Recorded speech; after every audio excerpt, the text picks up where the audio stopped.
verse. The thing that hath been, it is that which shall be, and that which is done is that which shall be done, and there is no new thing under the sun. Ecclesiastes 1:9. Dedication to one who is honest, who gives to God all the honor, glory, power that belongs to one, and renders unto Caesar those things that are Caesar's. These pages are sincerely dedicated. I am. If fool there be, then I am he, to claim another I than me.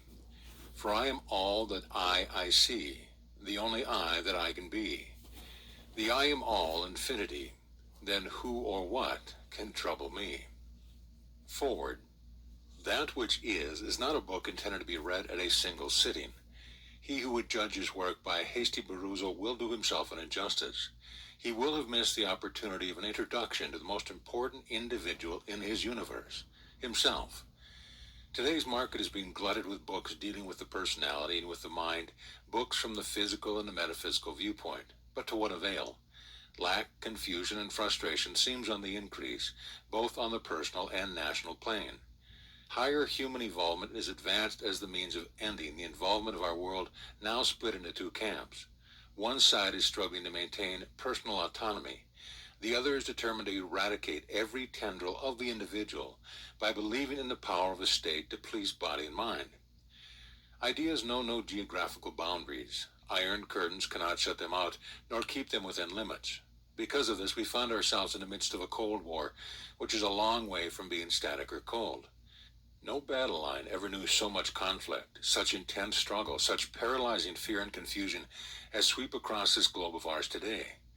Old standards for judging, weighing, evaluating personnel, national and international policies and plans no longer work.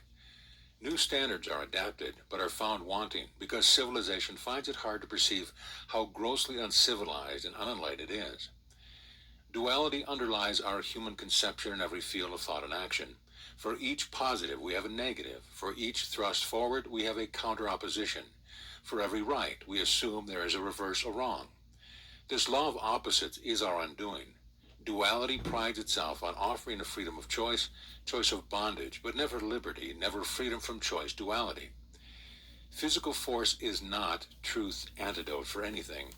To attempt good sportsmanship or fair play toward evil is folly. To acknowledge of evil as it were present, real, or capable of maliciously negating good, God, is not only unwise, but it dishonors God, infinite intelligence. In truth, contradictions cannot exist. A pure fountain does not bring forth both sweet and bitter water. One cannot serve two masters, for he will hate the one and love the other, or will hold to the one and despise the other. Matthew 6:24. So what is the answer to our global dilemma?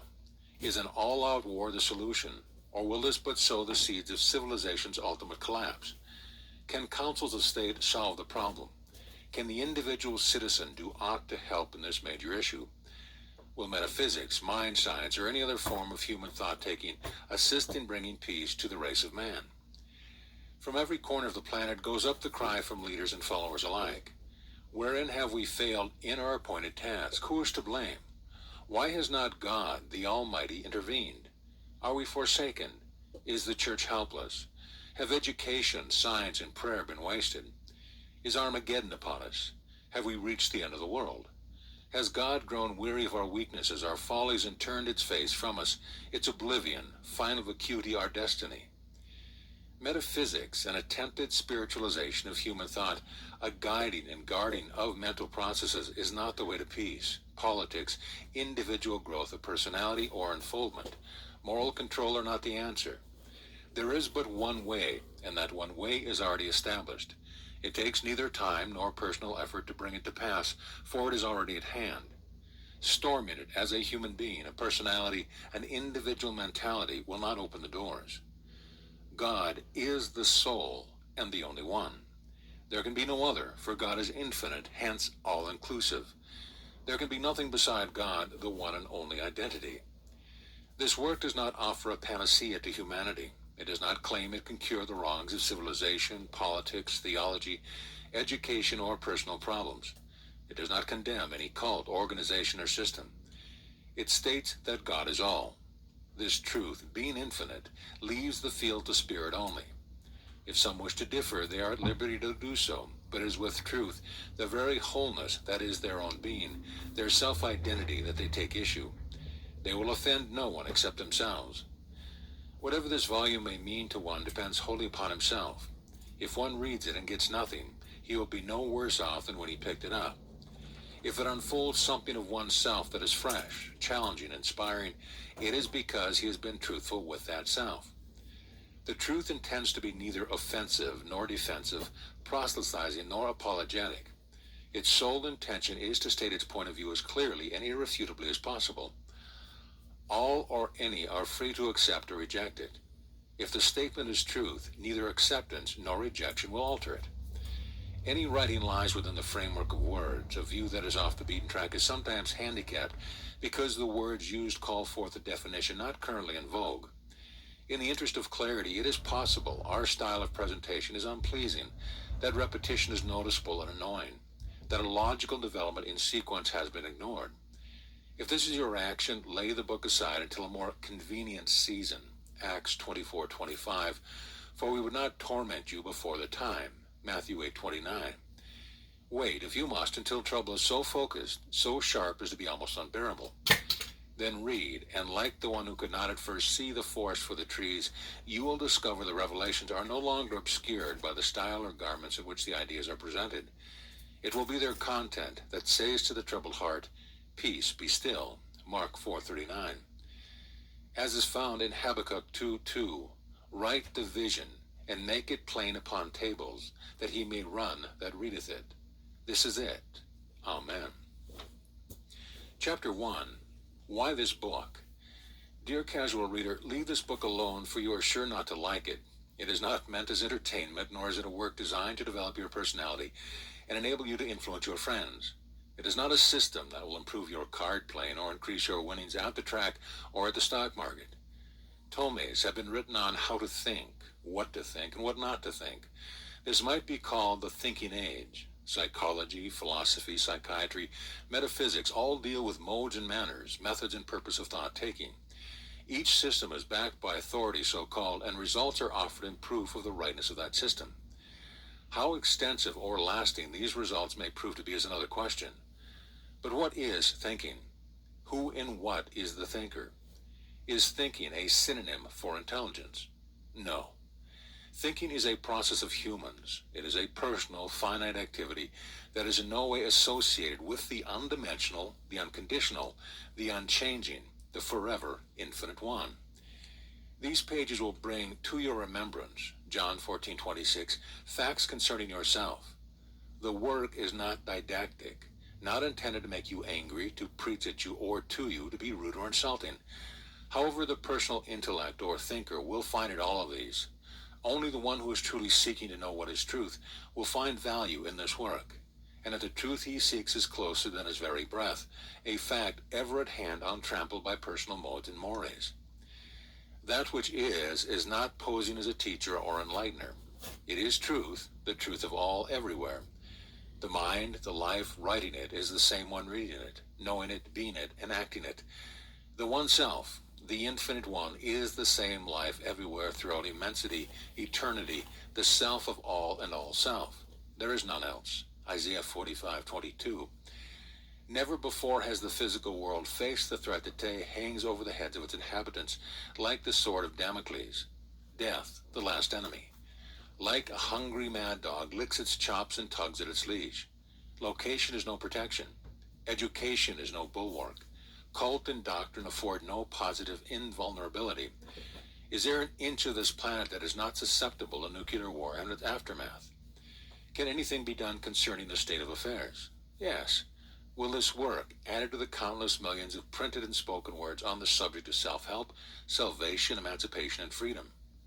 No, not if merely considered as additional words, for then it is reduced to a system of thought-taking, a human, not a divine activity.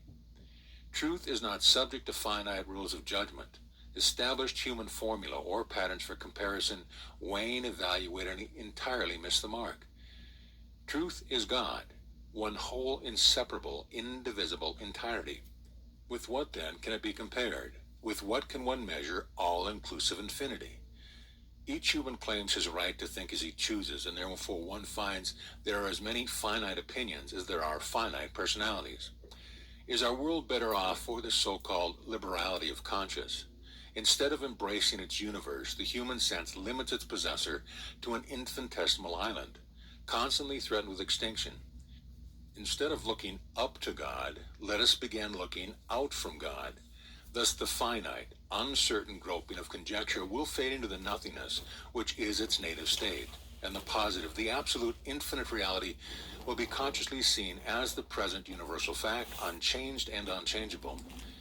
Just because a statement appears in print does not make it true. No book, no matter how venerated, not even the Bible, should be accepted as truth without question. Many books have been written which contain great truth.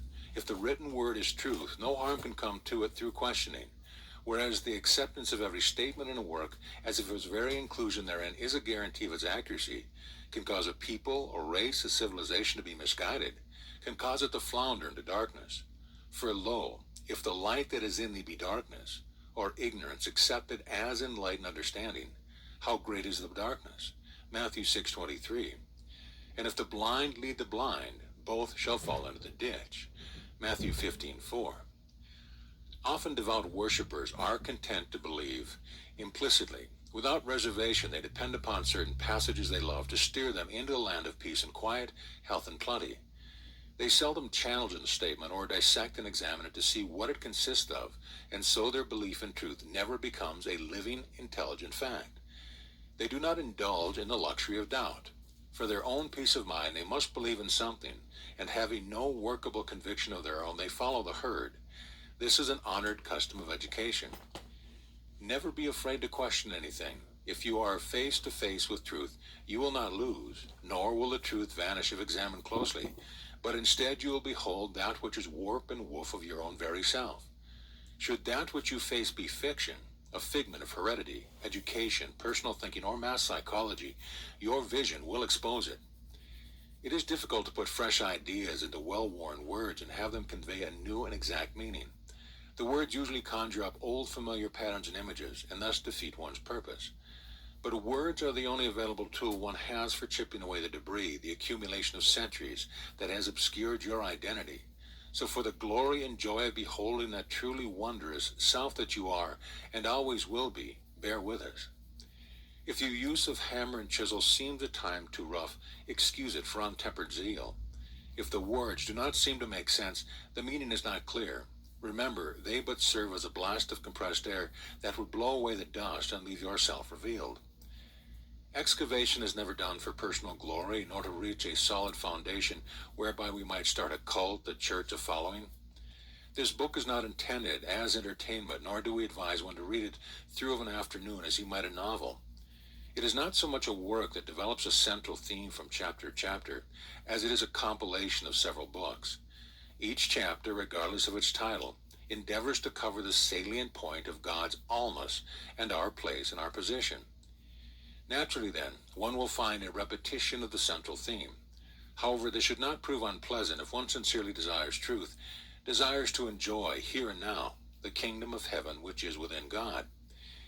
Evil is continuous in its repetition. Its every statement is a cliché. Over and over it tells the same lie and appears clothed in the same old garments of lack, fear and confusion, disease and death. Who, then, should object to a change of fare, to repeated assurances that are true and enduring assurances that good is available and is for his for the taking? Do you grow weary of being told good things concerning yourself? Pleasant things, true things, exciting things, smart things, that you scintillate, are brilliant, perceptive, up to the minute in all ways? Does it bore you to be the center of attraction?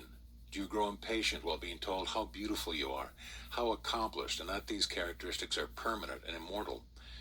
Is it tiring to learn that you have a fascinating nature?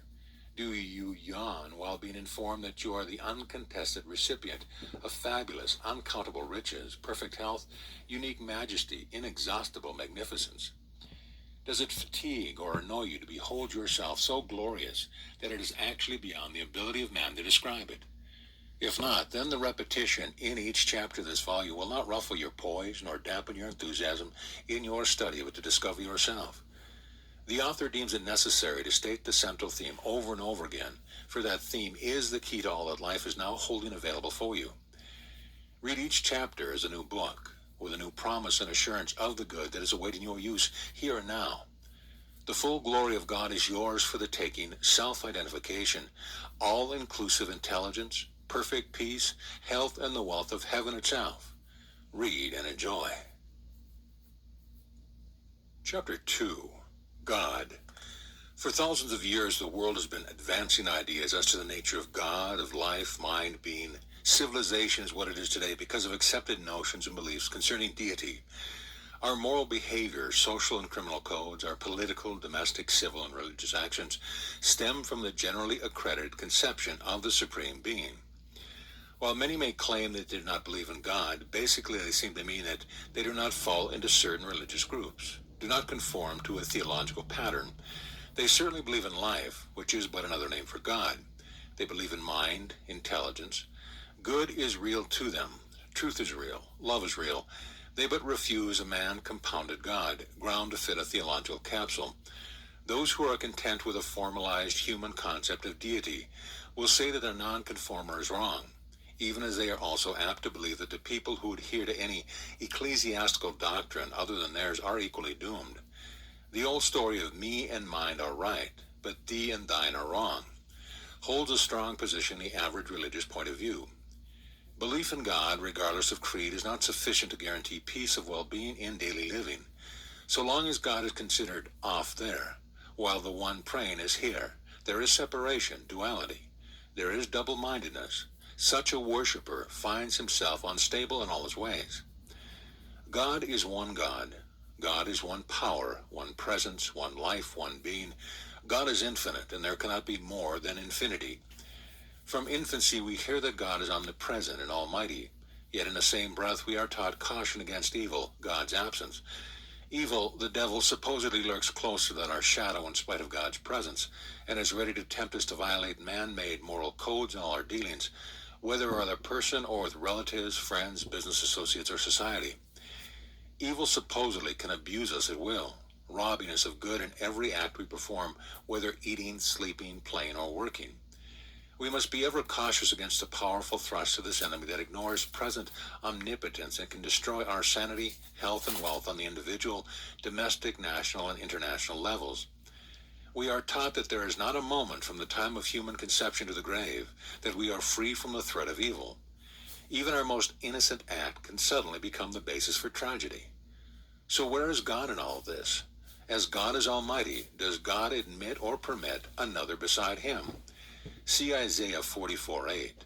If God is all might, all power, all presence, is God also this evil one, this evil power, evil presence that we fear? Not at all. Evil cannot be, for there is no other beside the infinite one. Remember, God is good, and the same tree does not bear both good and evil fruit. Uncontested, undeviating good is not intermittent and cannot be contrary to itself, cannot be both present and absent. Life is the changeless one, in whom there are no variableness nor shadow of turning.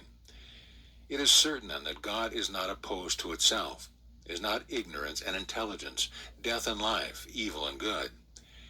We read that God's eyes are too holy, or whole, complete, total, infinite, to behold iniquity, and he doth not look upon evil. No, interested reader, God is not a contradiction of itself. From first to last, all-inclusive God is one God, and there is none beside him.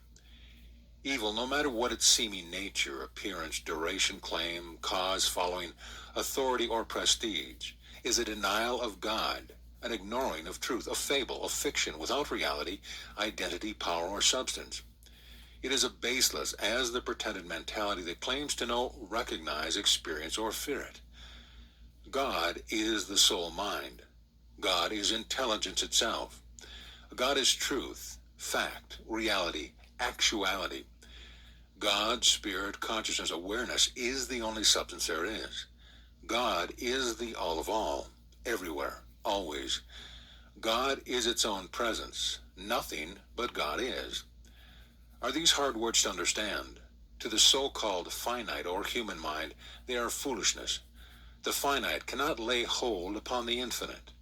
Could the finite understand, embrace, include the infinite, then in that very instant the finite would lose its status, would cease to be finite. Again, should the finite ever touch the infinite at any point, in that instant, it would incur its own utter demolition, extinction. Why? Because these are contrary the one to the other. Galatians 5:17. Light is forever the eternal exclusion of darkness. It does not have to attack darkness as if it were something, for where light is, there is no darkness to extinguish. There is no battle between good and evil, truth and fiction, the present and that which is not present. The positive absolute presence of God is an eternal assurance and insurance that no absence of God, called evil, is ever at hand anywhere as anything. All power belongs to God, God being infinite. To whom else can power belong? There is no one else. When evil seems present in personal, domestic, social, economic, or political guise, stop trying to overcome it, battle with it, correct it, or cast it out. Rather, turn entirely from it to life, conscious awareness, for God is positive, absolute, real. You shall know the truth, and the truth shall make you free. John 8:32. Shall reveal that God is all. There is no vacuum or vacuity anywhere. The teaching that we are humans, equipped with separate minds, capable of making a choice between one infinite, all-inclusive good and evil, is evil itself, is the figment of nothingness responsible for all faulty assumptions. As God is all, there are no humans. We are divine. No one has a separate mind. There is but one mind present, and that one is God, infinite intelligence. The very mind writing these words, reading these words, is God. There is no other one. Let this mind be in you, which was also in Christ Jesus. Philippians 2:5. The recorder of this passage follows the common theological teaching that we can let or not let, that we have a choice, which is not true. A so-called personal you or me has no choice in the matter as to whether or not God shall be all. God is all. God is now.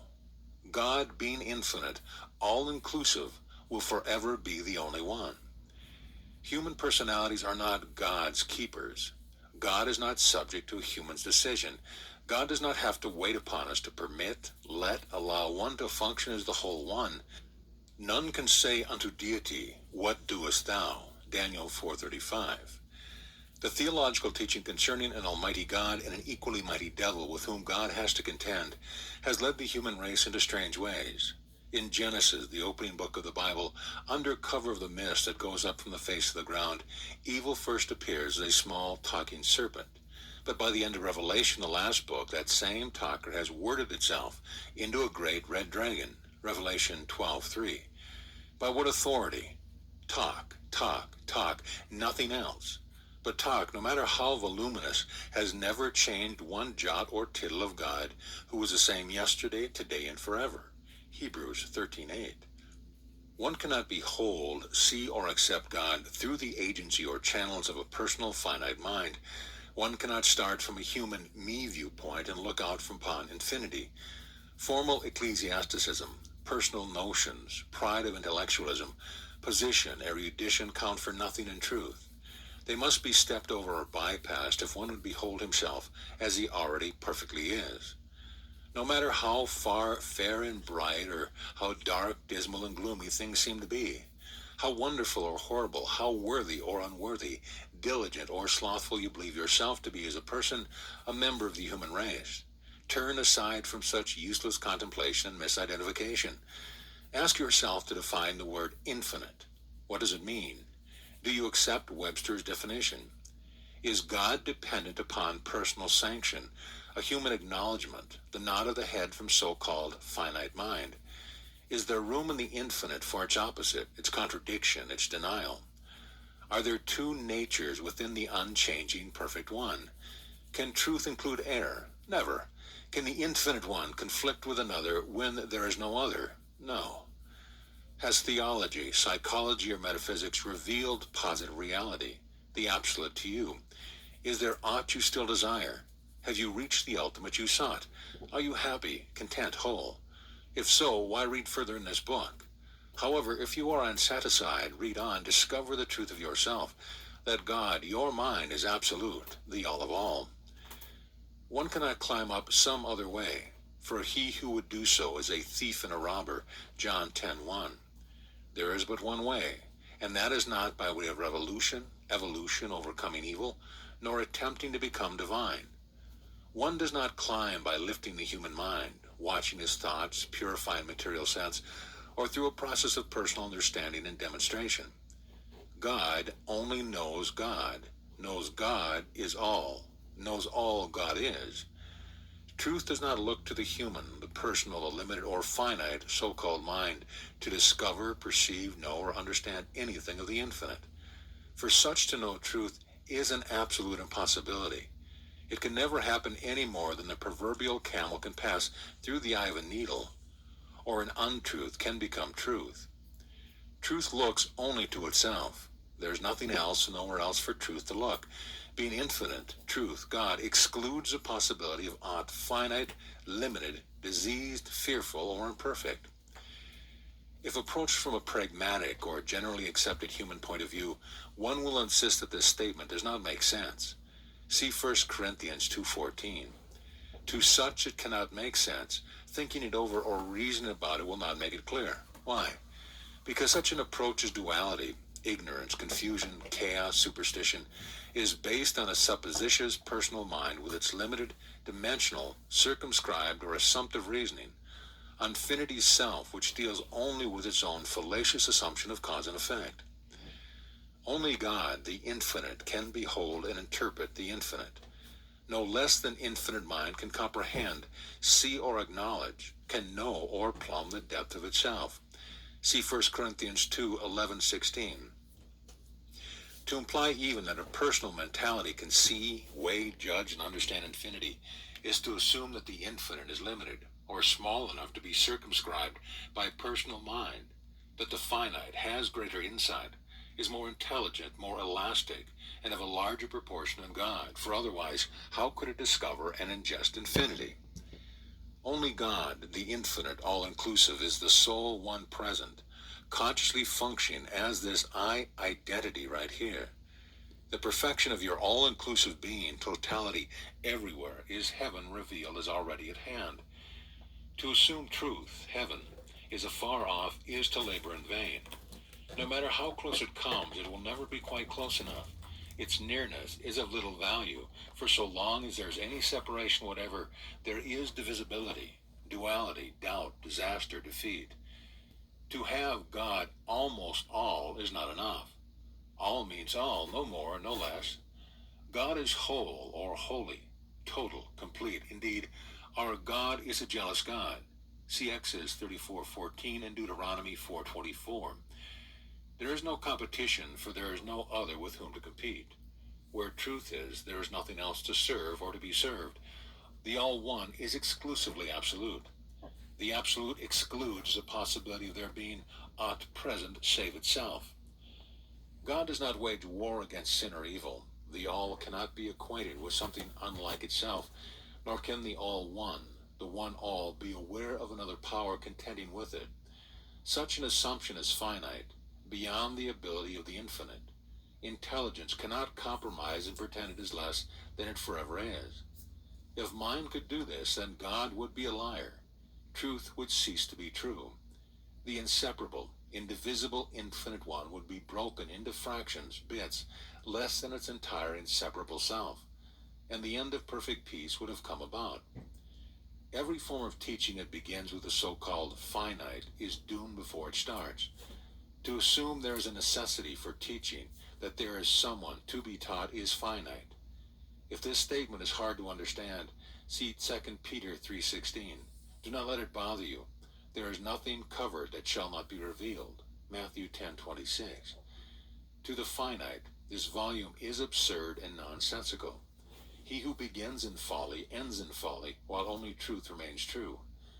God being the only mind, intelligence, presence, does not need to be taught, for God knows all truth already. God being all, what other mind exists to teach or to be taught? To insist that we possess another mind is to dishonor God. Take the name of God in vain, bear false witness against the self, is to cheat, rob, hate, lie, and to no avail, for truth remains the unchanged, the unchallenged reality.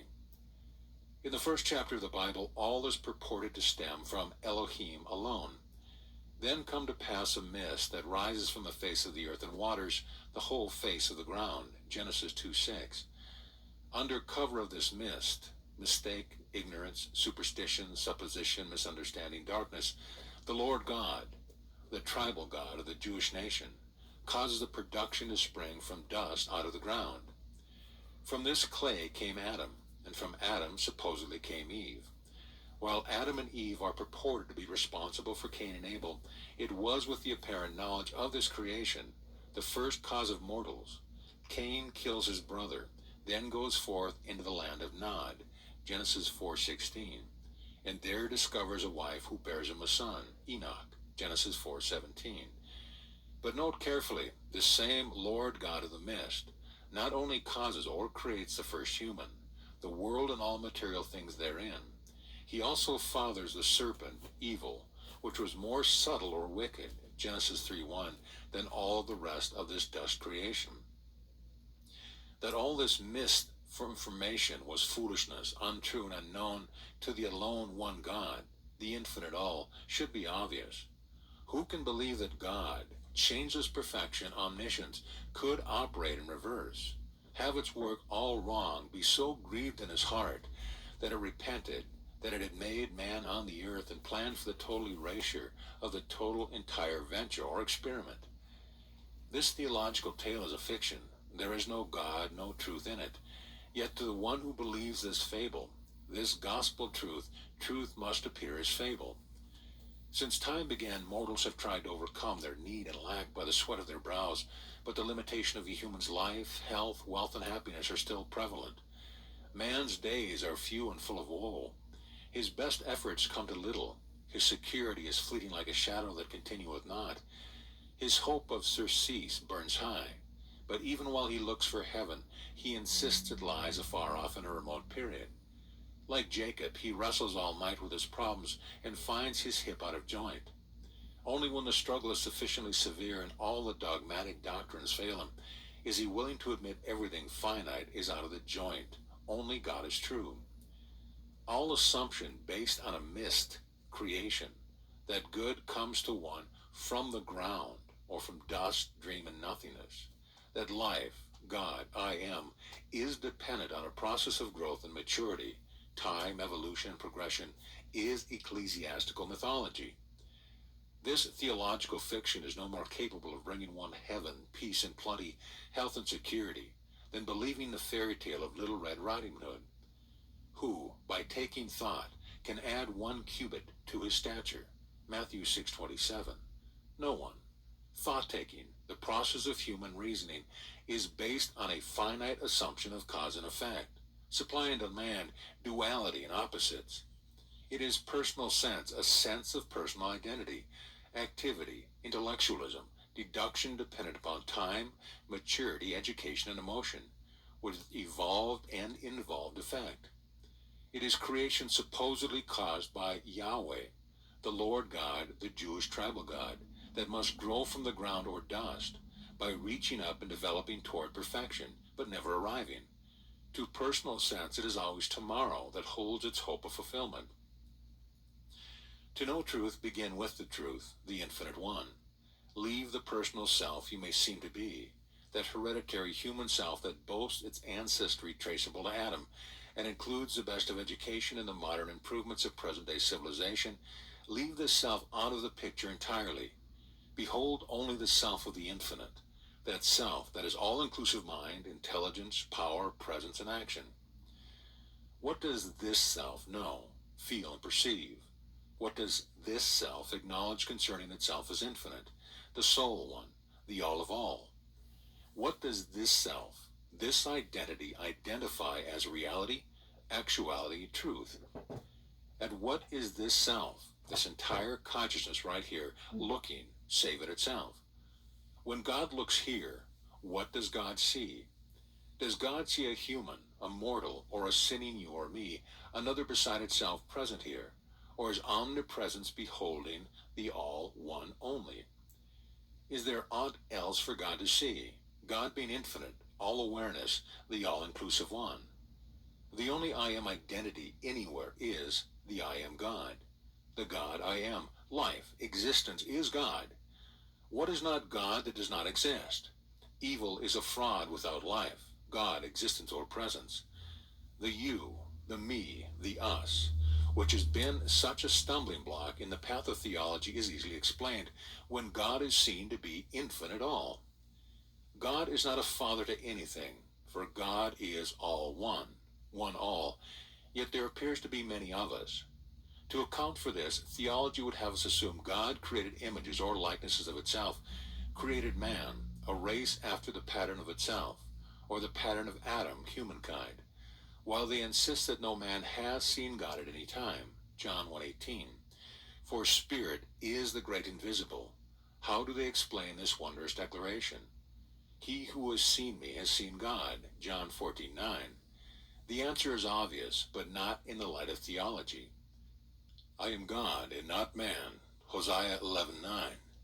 The infinite, individual God is this sole being I am. I am unique, single, divine, the only one. My identity as the infinite individual, which is life, mind, spirit, wholeness, consciousness. Call God by any name you wish, if that name means the alone one, the all of all, is absolute, distinct, eternal. There is no other than the I that I am throughout immensity, throughout eternity. Whereas personal sense may discover many like itself, may inflate itself, or belittle itself as of no importance, my true and only sense reveals that my sole identity is the all of all itself, total infinity, for it is the infinite individual itself. If aught could destroy it, God would be gone forever. God, the infinite one, has no second, no substitute, no spares, no understudies. If God is missing, is absent right here, then God is missing everywhere. Existence is no more, for God is one inseparable, indivisible whole.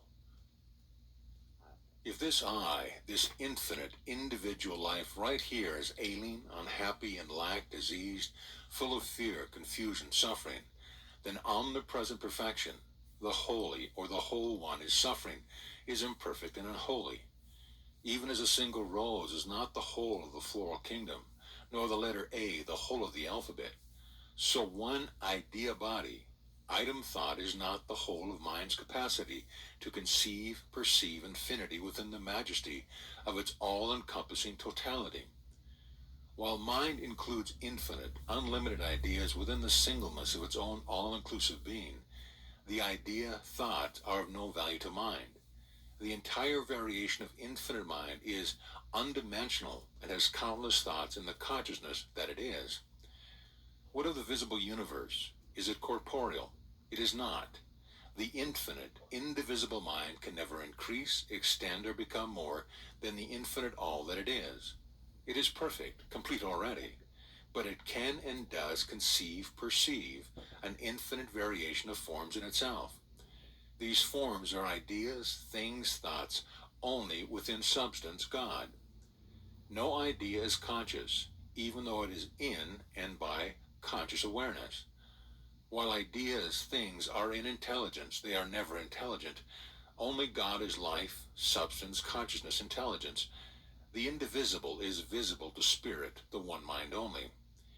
Only consciousness, intelligence, beholds all bodies, ideas, thoughts, forms, things in the indivisible universe. The universe exists in no other place, is conceived by no other one, is identified by no other identity, and has only the identification perceived in consciousness.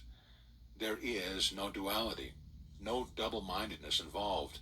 All is the one alone, even as the one alone is all. Truth being infinite includes all of its ideas. Every idea must be everywhere mind is. Hence the idea must be infinite, unlimited, and undimensional. However, this does not mean that the idea ever usurps mind's place. The idea is infinite, perfect, and always present within mind throughout its immensity. But that one single idea, even though undimensional, infinite, is not the only idea that infinite intelligence can conceive or perceive. Nothing is matter, temporal, or fleeting. All is God only. This very world which we enjoy here and now is Spirit's world. It is not corporeal, not a symbol of the real. It is not going to vanish in the presence of Spirit, otherwise body and world would disappear in the awareness of truth. If the world, the body, were material, would it not fade along with a lack or disease when such is healed by truth? However, such does not happen. Your body does not vanish when you become aware of truth, but only the disease disappears, because imperfection has no foundation in truth or fact. Your body, your universe, is within the kingdom of heaven, is intact in mind, is real, perfect, eternal as idea in consciousness forever. It is never, what do I as a human, a mortal personality know about God, that avails anything. Such personal so-called knowledge, though spoken with the tongue of men and of angels, backed by the gift of prophecy, comprehending all mystery, possessed of faith that can move mountains, is of no profit in truth. See 1 Corinthians 13. There is nothing personal in truth, or any truth in that which is personal. It is always what God knows that is of sole value. Only mind knows truth, for Spirit is truth. Truth is not an attribute of God. Truth is God. Life is God. Mind is God. The one knowing truth is that truth. The one being is that one being. There is no other to be.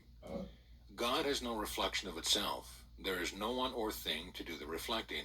The one self is the self of all self. A reflection would not be the original, but rather an image, a likeness, hence a counterfeit, which is worthless, valueless, a fraud. The perfect one includes nothing fraudulent. Moses caught a slight sense of all-inclusive perfection, heaven at hand, when in light he perceived that the place wherein thou standest is holy ground. Exodus 3:5. In perfection, omnipresence, there is no separation, no division, no need for atonement or a return to the infinite one. For God is not variable, not changing, but is the same sinless one forever present.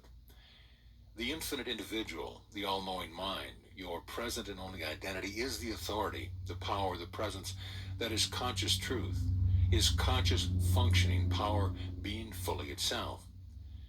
The I am that I am, being wholly intelligent, truth, does not have to lean upon this or that statement from the Bible or elsewhere, nor upon what this master or that leader said, for its authority to be itself.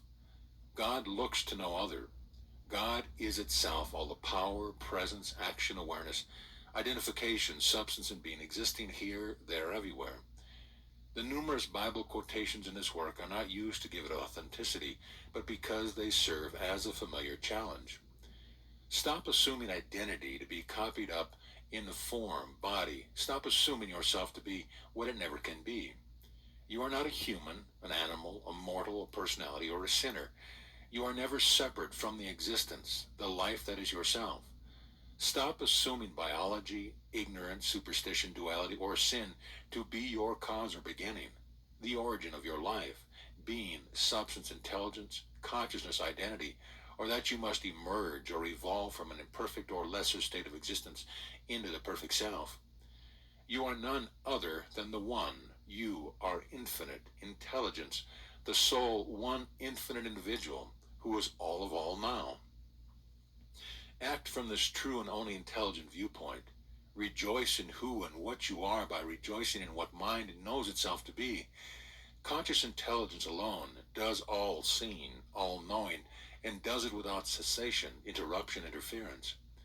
As already pointed out, God is impossible to comprehend through thought-taking, for such would be activity as personal, hence useless. The dimensional, the finite, has no relationship whatever to the undimensional God. Nothing diseased, sinning, mortal, human, or limited, nothing physically material or temporal, corporeal, or corrupt exists in God omniscience. Is it reasonable then to believe that God could be aware of imperfection, its absence or opposite called evil, devil, or Satan? Could the perfect, all-inclusive one alone produce a son and send him into a finite world as man, a human, the so-called product or effect of theological belief only, in order to lift up, elevate, help, save, or redeem sinning personalities, to enable them to return to what they never possessed, namely original oneness with God, perfection. When did all-inclusive, changeless truth begin to err, be false to itself, sin, be double-minded, fall from grace, its eternal state of oneness, and thence become mortal, subject to death? If God knows it is no longer the one alone, how can one maintain its status quo? If God is fallen, there's no longer the absolute. It has no place or position to return to. Its state of incorruptible perfection is corrupted, and God is no longer God. But if God is still God, all of all, what, who, or where is evil, and how is what is not to be wiped out? Only in the realm of thought-taking can double-minded nonsense and complex impossibilities appear to thrive and make sense. As the finite bears no relationship whatever to truth, any fable or falsity is acceptable, each adding to the general confusion, the babble of conflicting theories concerning God. To a dimensional man-sense, it will appear presumption to declare that the sole identity of all is God only. Should a mortal, a personal, or human sense declare that it is God, it would be presumption, for in truth there is no such. God, being what God is, leaves no sinning sense, no personal identity, life, being, truth, or reality, no corporeal substance, dimensional place, incomplete presence, limited action, imperfect awareness, mythological identification, evil history, diseased past, fear-laden future, or theological burden. To refuse God what eternally belongs to God does not prevent or keep God from having and being what God is. Can supposititious finity prevent infinity from being itself? Where does it wage battle? What weapon can finity use against God? Can darkness battle light or appear in its presence? Render unto Caesar the things that are Caesar's, and unto God the things that are God's. Matthew 22:21. To acknowledge that all power, honor, glory belongs exclusively to God leaves nothing else to receive recognition. To give reality all the recognition due it leaves no unreality anywhere. Does this seem ambitious to you? Does it seem presumptuous to admit all to be the infinite glorious one it eternally is right here and now? Do you prefer to persist in declaring that you have an identity, life, and being that is finite, limited, poor, sinning, mortal, that comes forth like a flower to be cut down and cast into the furnace? See Job 14:1-2. Do you insist that there is a dual life, one being the everlasting life, God, while the other is fleeting, mortal, temporal? Just what kind of God do you have? What sort of identity do you claim? Do you behold intelligence or its opposite? Do you deal in truth, or are you comfortable with assumptions? Are limitations acceptable and a norm, or do you feel you should be unlimited, free, whole, and affluent? What is yourself? Where? What is your substance, your soul? Are you sure you have such? Where is it? On what premise do you base your conclusion, or do you merely accept heresy? If you begin with truth and are accurate, honest in your conclusion, you must behold that God is all and there's none else. That infinite perfection is present and is the whole of your world, your being, forever. Chapter 3, Mind. What is mind? To whom does mind belong? Where is mind located? What is mind's relationship to intelligence? How does mind acquire wisdom? How many minds are there? These questions have plagued the human race since the days of Adam. To the Adam sense, there can be no satisfactory answer. As the preacher declares in Ecclesiastics, what profit hath a man of all his labor which he taketh under the sun? All is vanity and vexation of spirit. Of making books there is no end, and much study is a weariness of the flesh. The Adam or human sense is finite, with nothing but an assumed beginning as its basis for reasoning. Besides assuming a start or cause, it also provides an ending for itself in all that it embraces. Its personal record is short, of few days and full of trouble. It cometh forth like a flower and is cut down. It fleeteth also as a shadow and continueth not. Why? Because it ignores, it's contrary to truth. Who can bring a clean thing out of an unclean? Not one. Job 14:1-4. The mortal or human mind deals only with supposition, with its sense of limited, measurable dimension. It depends on cause and effect, time and place. Its cause is inseparable from effect, is both cause and effect, for each effect serves as cause for further effect. When does this chain, this cause-effect evolution, terminate? To some theological followers, the personal sense or soul is believed to go on ad infinitum. But can such mortal sense comprehend eternity? No. Why not? Because the finite sense lacks scope. It lacks the depth of reality or truth. It assumes its endless starts and stops necessary to evolve or advance to a higher plane or dimension. Its anticipated ultimate evolution is bizarre, fantastic. With some it is reputed to be an angelic form with wings, some a devil with horns, or a state between these two extremes. The general public believes that each human being has a separate mind which can think for itself. It also assumes that each lesser animal has a mind with which it can think, but on a lower scale than the man mind. While some men admit that there is a divine intelligence God, it is assumed to share presence, power, and prestige with evil, and to be much less active or specifically involved in intimate daily affairs. Any effort of a human mind to grasp the untarnished, unlimited, unconditional intelligence is simply hopeless. It cannot know or understand these things of God. Why? Because it is not intelligent. The human sense does not deal in or with truth. To mind, God, it has no reality, no entity, no being. The Infinite One is the only identity there is. No other so-called mind exists. To comprehend these things and not be found wanting, one merely needs to behold that as singleness intelligence is infinite, there can be but that one. Hence there is no finite or human, no personal or contrary, reversed or perverse identity, state, or condition. Duality, a finite and an infinite state, is impossible, for one is the perpetual exclusion of the other. Your mind is either infinite, divine, and there is nothing finite, or it is finite and there is nothing divine or infinite. One does not approach mind via education, reincarnation, evolution, mental gymnastics, or memory. It is not through better breeding, better living, better thinking that one perceives his identity. Self is aware of presence, intelligence, consciousness, life eternal. One does not evolve into heaven, nor progress via cause-effect into a state of plenty, security. One cannot take the kingdom of heaven by storm, nor wrest consciousness, self-awareness therefrom. Prayer or begging God for light, love, direction, security, or protection will bring finite hope nothing beyond a self-satisfaction that it has done all within its dimensional power to invoke divine aid. However, God is not moved by human appeal, nor by finite emotions. God knows no such thing. What then, you may ask, is the good of turning to God? If God knows not our suffering, what help is there for us? What can we do to be saved? Where shall we look? What price must we pay for salvation? Or is there no salvation? Are we doomed to final extinction once this short span of mortal life is finished? Is there nothing beyond? Is this present earthly experience all there is to life? Is this corrupt, cramped, dimensional concept the whole of us, our Alpha and Omega? Fear not, be not dismayed. God is not callous. God is not cruel. God is not unjust. God is not lacking tenderness, love, gentleness. God is love itself, life itself, mind, intelligence, light. Yea, God is being itself everywhere.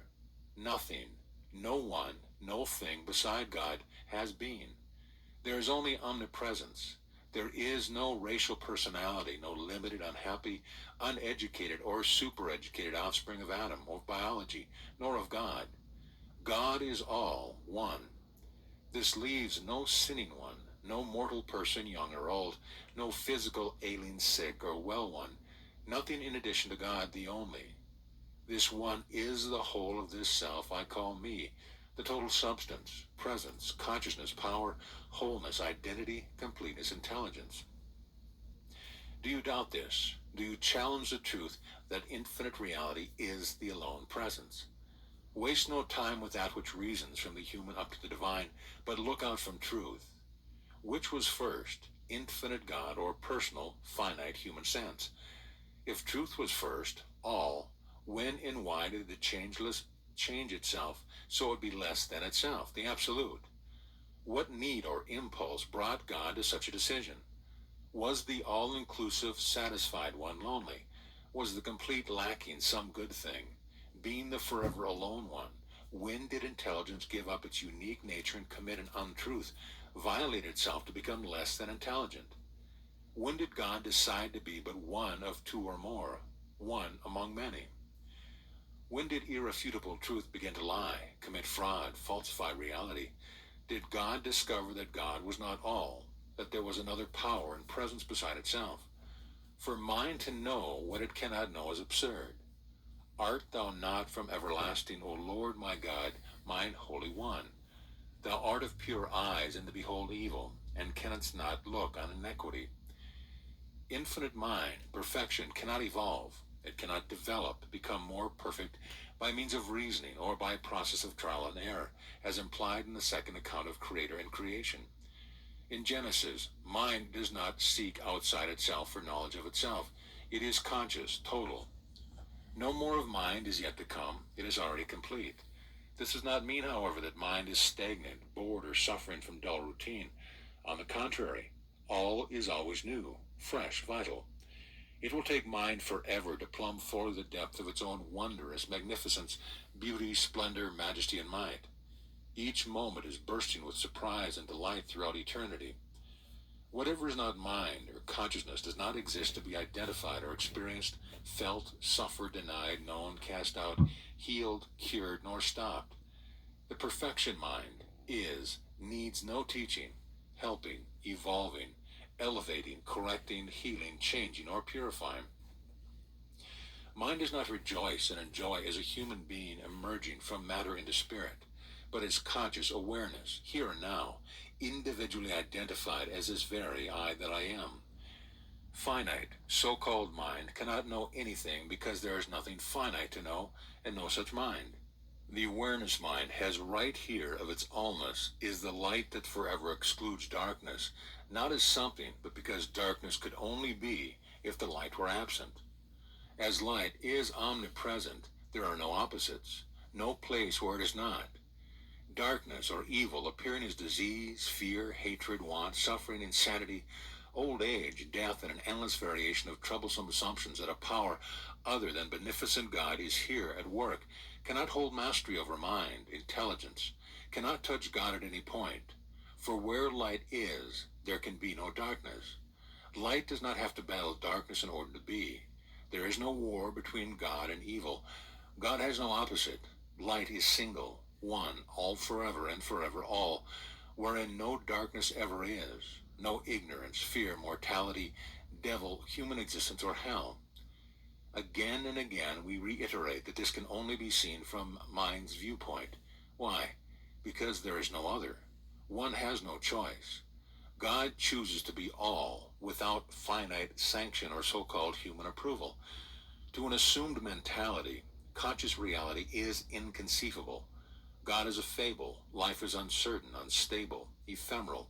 Substance is always imperfect and insufficient. Intelligence is incomplete, localized. The present is subject to the past and the future, and identity is the product of biology. There is no mind in this any more than it is in mind. You, me, we are not in it, nor of it. It is not in us. To make identity clear, let us use an example of a blank piece of paper. We can put a mark on it, can't we? Now this mark is in no way contributing anything to this piece of paper being just paper.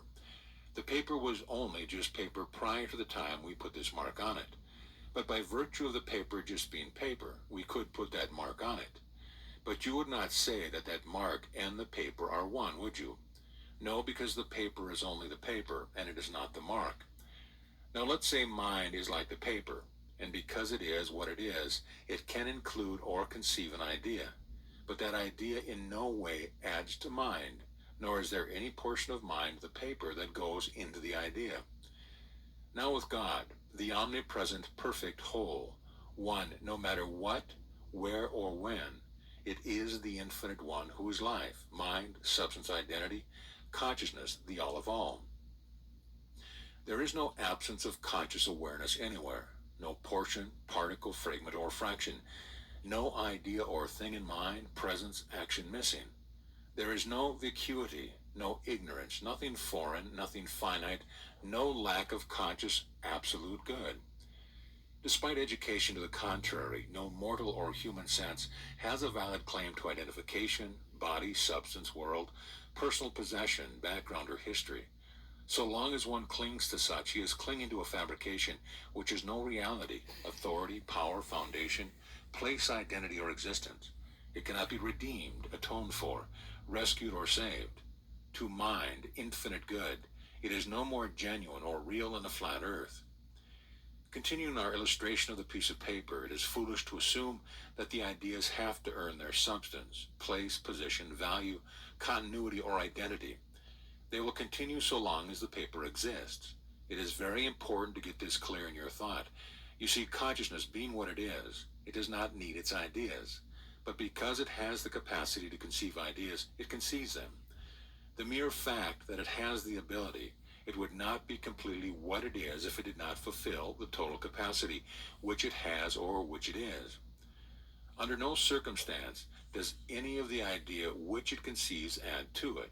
In other words, being to be being has got to completely be the being that it is. It has got to be totally complete. Therefore, life to be life has got to be living it to the full. There is no such thing as just mere existence in the sense that it is just managing to get along. It has got to be total in its being. It has got to be entire in its being. It must be fully being what it is. Look at the self, I am.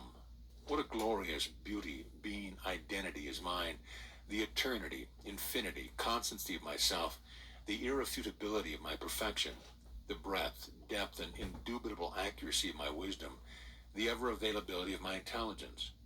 This present conscious awareness does not detract from my all-inclusive wisdom, truth, but gives God the full measure of glory, power, and honor that belongs entirely, exclusively to mind.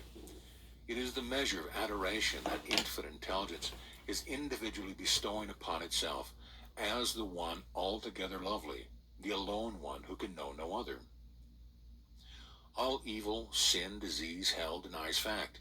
To begin with such and hope to come up with the right answer concerning the sinless, changeless, uncontested absolute, the all-inclusive intelligence, mind, is impossible. It would be as sensible to begin with every imaginable mistake or misstatement concerning the sum of 2 and 2 and expect to arrive at the correct sum. Should one begin by declaring that the sum of 2 plus 2 is not 5 nor a million, not a house and a lot, not even an ocean and so forth, he could go on forever with negative truth and never know what 2 and 2 are. Only positive truth enables one's clarity to behold negation to be nothing. Energetically naming trouble nothing frequently reveals that one doing the denying is believing it to be something. When a doubt or difficulty confronts you, the concise, absolute awareness of what is that infinite mind is the soul consciousness individually identified right here as the whole of me, the I that I am, is all that is required to see that anything contrary is without authority, validity, reality, authenticity. It is this simple. To know truth, one must start with truth, the unaltered reality of God's conscious, omnipotent perfection, or else one will blunder and fumble endlessly in the mire of negatives. This visible world you are now conscious of is Spirit's world. There are not two worlds, a real and an unreal one, any more than there's a round earth and an earth that is flat. The kingdom of heaven is at hand, inclusive of an infinitude of perfect idea things. It is folly to assume that we must wait or struggle to make our world spiritual, or to stop our earth from being flat. The only world there is the true one, the one in truth. It cannot regain its perfect status because it has never lost it. Perfection contains no imperfection that can produce a flaw that will bring about its destruction. For as long as civilization has claimed existence, it has been trying to educate and evolve a higher form of human. The purpose was not only survival, but human dominance. Man has tried to aid nature to bring forth higher forms of animals, plant things on the lower plane. Each generation has prided itself in advancing above its forebear that heaven, man's ultimate utopia, has been brought nearer realization, that darkness or evil superstition has been pushed back. But is it civilization or God who is the answer to heaven? Is it human evolution or divine perfection that rids the world of evil? The more assiduous the attack on evil and sin in order to wipe them out, the more hardy they have become, ever appearing in new, more attractive, subtle, and refined forms. Why? Because they are recognized and admitted to be something, to exist as a reality, having bona fide identity. Evil does not care if it is loved or hated, it merely needs to be acknowledged as present. Whether legitimate or illegitimate makes no difference to it, for then it has place, power, name. It has proved God, truth, to be a liar, for God claims it is the one alone, all. Evil would assume that it is, and then, because of its assumption, claim that God has fathered it, hence given it might and authority. Such so-called reasoning is like a child who writes on the blackboard that 3 plus 2 equals 11, then claims this is now the correct answer because he can see it right there before him. Naturally, then, the correct answer to this sum is no longer correct. It supposedly has been supplanted by an ignorant assumption. Does this sort of reasoning proceed from unerring mind or alter unbreachable truth? Why not? To struggle with or against evil, problems, sin, and human misbehavior brings heaven no closer than it is. Theology fanatically tries to forge ahead and establish a spiritual renaissance. To ecclesiasticism, mind, reality, truth is as elusive as ever. Plenty, happiness, sanity, love, security, health, general peace, and well-being are still a long way away from being universally the norm. The world of Adam humanity is held in the grip of fear of a new type of nuclear war that may wipe man off the planet, fear of the unknown, of disease, lack, disaster, death. No portion of the globe seems free. Economic struggles, family disputes, personal limitations, unprecedented crimes among teenagers, moral ignorance, confusion, anxiety, and a great longing for peace, God's will fill the land. Where only can satisfaction be found? Where do the leaders tell us to do? Where would they have us seek? Does their admonition to pause and take thought increase the struggle to lay hold on theology's God, improve, evolve, have more faith in the great unknowable? Does this help? If so, would it not have solved the situation long ago? Do we have to be urged along these lines? Have we not all spent the midnight hours on bended knee, beseeching aid from a deity who supposedly is aware of our weakness, our needs, nay, supposedly uses these methods of torment as a whip to drive us to God? Dear reader, the God of love knows not of such suffering, sinners trouble. God knows nothing of the blind who are leading the blind into their own ditch of nonsense. As man, a mortal or human being, all the finite effort, doctrinal belief, personal, racial, and spiritual evolution, drastic, modern, and progressive education will reveal no truth, for there is no God in any of it, and none of it is in God. Mind is truth, God, and is all the truth. No truth can be found outside of the mind, God. Thou canst not see my face, for there shall be no man see me and live. Exodus 33:20. No man hath seen God at any time, John 1:18. No man hath ascended up to heaven, John 3:13. In thy sight shall no man living be justified, Psalm 143:2. There is no more of a solution for humanity, no matter what it does to save or redeem itself, than there is one for a flat earth, for neither exists in truth. There is only one existence, and that one is divine. You are not human or man, you are one mind, consciousness, all individually present and holy throughout. You do not have to beseech or beg God to be kind, loving, righteous, or just, for how can the perfect one conduct itself in any other manner toward itself? Regarding man's so-called world, it has worked itself to its present dilemma by finite human methods, which ignore intelligence. While many statements of doctrinal philosophy may be true, they are but lip service to the spirit, the actual realization within the heart, the evidence that the kingdom of heaven is at hand, and not still being waited for, nor still afar off, is not present. So long as this people honoreth me with their lips, but their heart is far from me, the way cannot be plain. He who is double-minded, or has two ways, one right and the other wrong, two existences, one spiritual and the other material, human, that of flesh, is unstable in all his ways. Evil did not originate with anyone, anywhere at any time. No one is guilty of its inception. There is no evil, for God is all. In this light we see light. not by looking as man or to man finite opinion, humanhood, but by looking as mind, ourself, upon all that this conscious life, identity, I am intelligence includes. We need do nothing. The infinite present God is already all of all. What can possibly be added to make perfection more complete? We do not have to make life become life. We do not have to let consciousness be consciousness. Love is already love. God does not wait for our man or human mortal personal decisions, permissions, nor does God know aught of carnal repudiations, rebellions, refusals, tantrums, or denials. God is one God. All intelligence, all presence, all identity, and mind knows this to be eternal truth. This infinite truth individually, consciously beheld, is all that mind can know or be aware of. Wholeness never knows an absence of itself, a something it has to remove, correct, overcome, cast out, or get rid of. Mind knows no other, hence none that needs help, saving, purifying, or redeeming by the blood of Jesus or otherwise. God, being always all without another, has never had a world go sour, become evil, require saving. This truth is as available, as easy for you to behold and to be, as it is for God itself. For mind is the whole of your individual identity. God is no respecter of persons, for God is the sole person, the infinite individual, so does not smile more upon one than upon another. This one, present everywhere, is infinitely individual, individually infinite. The very one writing these pages, the one reading these pages. There is no thing personal, nor any personal one throughout the entirety of infinity. There is neither teacher nor student, no leader, no follower, no savior, no redeemed one, or one still to be saved, no healer, nor one healed, no sinner, nor saint.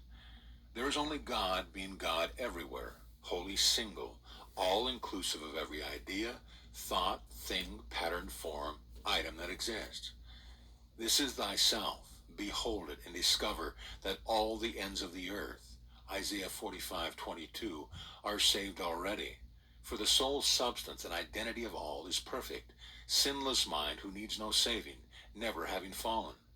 He who knows mind knows that mind is the whole of him, of all, world without end. Waste no time with another, for there is no such. Chapter 4, Life.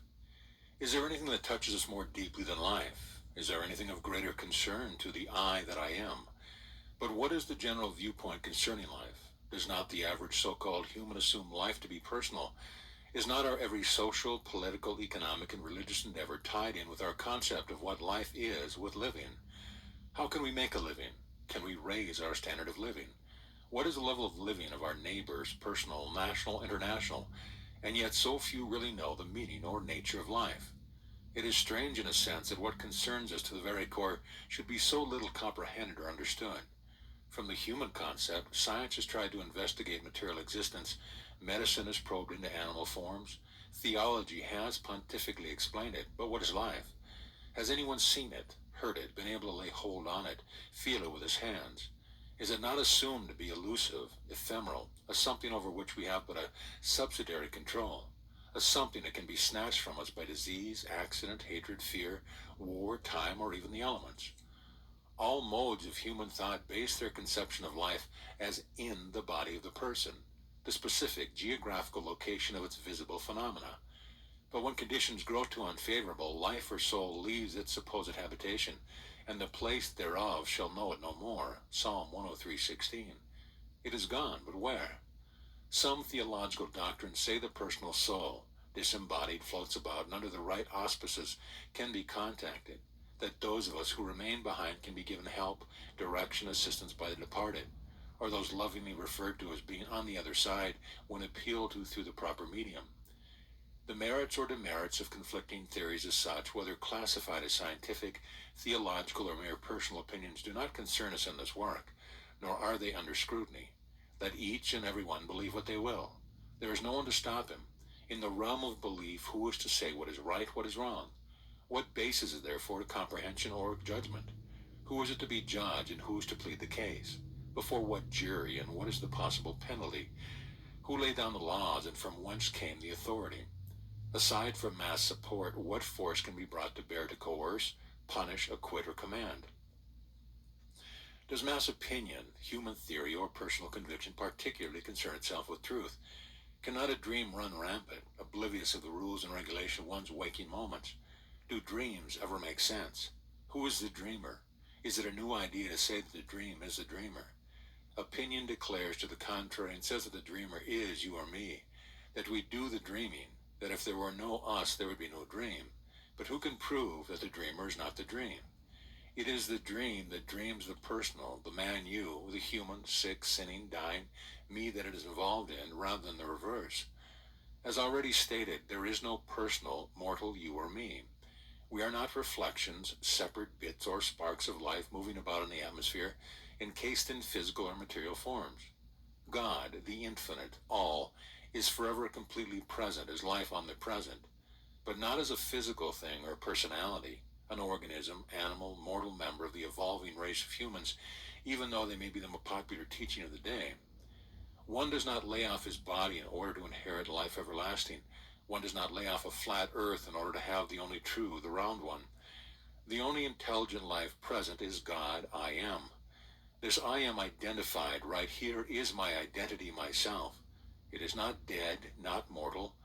God is not the God of the dead, but of the living. Matthew 23:32. Myself is not dual, one being my true self, the other being truthfully not myself. Who would sanely claim the latter? What would be its substance? Of what use could it be? Where could it reside? Do not entertain the idea that knowing truth destroys yourself, your specific identity. Rather, it is an awakening to the wonder of yourself, the glory, grandeur, majesty, beauty, infinity, and eternity of the perfect one is individually thine. This is your identity. Know it, act it. No demand is too much to make upon it.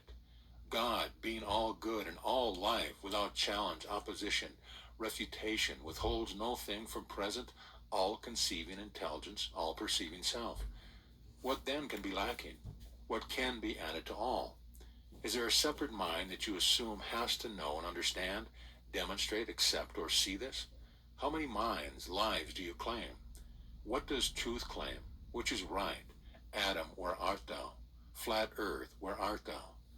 Each idea or body, thing, thought is a distinct forever in the truth as the form rose is in the floral kingdom. The place of the rose is never usurped by the daisy. Throughout eternity, each idea, each body or thing is divinely identified as what it is. It is specific, not a copy, a duplication or reproduction of any other body, form, or thing. It will take the whole of eternity for soul to unfold fully the unique loveliness of the life I am. There is no such thing as a dull moment in mind. There is no boredom, no static periods, no waits, no pockets of nothing happening. Life is on the action, individually identified right here in truth as this I am self, with an infinitude of original variations of ideal conceptions and an eternity of constant perfect action wherewith to do it. To so-called human sense, this picture is appalling, frightening, even as all else infinite alarms the finite, because it cannot grasp nor understand such magnitude. While medicine explains life one way, theology explains it another, life is not multiple. Life is God, one being, whether the idea, things in mind appear as animal, fowl, plant, or some other terrestrial or extraterrestrial form. All are in the one infinite life only. There is no substitute for it. Theology advances the notion that your personal life and soul are closely interwoven, that your living, your moral behavior affects your soul, and in the hereafter will reap its earned rewards. Medicine is concerned with life in the body, the organs of which can get out of order and directly affect, if not instantly terminate, the lifespan. It assumes the brain, with its intricate nerve systems, as being the seat of mind or intelligence. Both of these powerful groups mold opinions. Both groups assume God, life, mind, to be off there, somewhere, while our identity, this living self, is supposed to be here, inside a physical structure that is more or less controlling itself and us. In neither group is God acknowledged absolutely to be the only life present, the only action, all of all. Truth to them is not true. God is not one alone. To follow untruth is folly and cannot reveal the fact of life. Lay aside all finite considerations, classifications, identifications, personifications, and let us rejoice that we are forever divinely active, that this life does not have to earn or make a living, that life is living, even as living is life, consciously aware of being individual, perfect action, not as an attribute of life, but as omnipresent life itself. This does not mean that one should stop eating, drinking, or doing what habit, education, usage has accustomed one to do. However, nothing that so-called personal sense believes important actually affects reality. One does not have to struggle to become the identity he is, nor does he need to battle to overcome what he could never be. Reality is infinite. Time cannot affect it, nor belief distort or destroy it. Life, omnipotent authority, cannot be delayed in its coming, for it is consciously, individually already present and always will be. There never has been, nor can be aught else. Do not go to war with beliefs which are contrary to life. That is as foolish as Don Quixote jousting with the windmills. Evil, disease, fear, insanity, lack, birth, death has no actuality. The entirety of immensity is life only. Infinite mind knows this of a certainty, and there is no other mind to claim, believe, suffer, experience, or concoct a hell filled with all manner of anti-God, imperfection, obsessions, or devil possessions. The life right here is God and cannot be touched by contraries, for there are no contraries where God is all. Life's conception, things, ideas, thoughts are within life and not in trouble, sin, matter, limitation, darkness, or error. Life is not resident within its forms or ideas, hence cannot quit them or be driven out. Life is the conceiver of all things it includes. It is inevitable that you behold yourself as that glorious, altogether lovely one of beauty, perfection, changelessness. None can avoid it. Every knee shall bow and every tongue shall swear, I am the Lord and there is none else. I have not spoken in secret in a dark place on the earth. I, the Lord, speak righteousness. I declare things that are right. Look unto me and be ye saved, all the ends of the earth. For I am God and there is none else. Isaiah 45:23. No one has to labor to improve life's condition.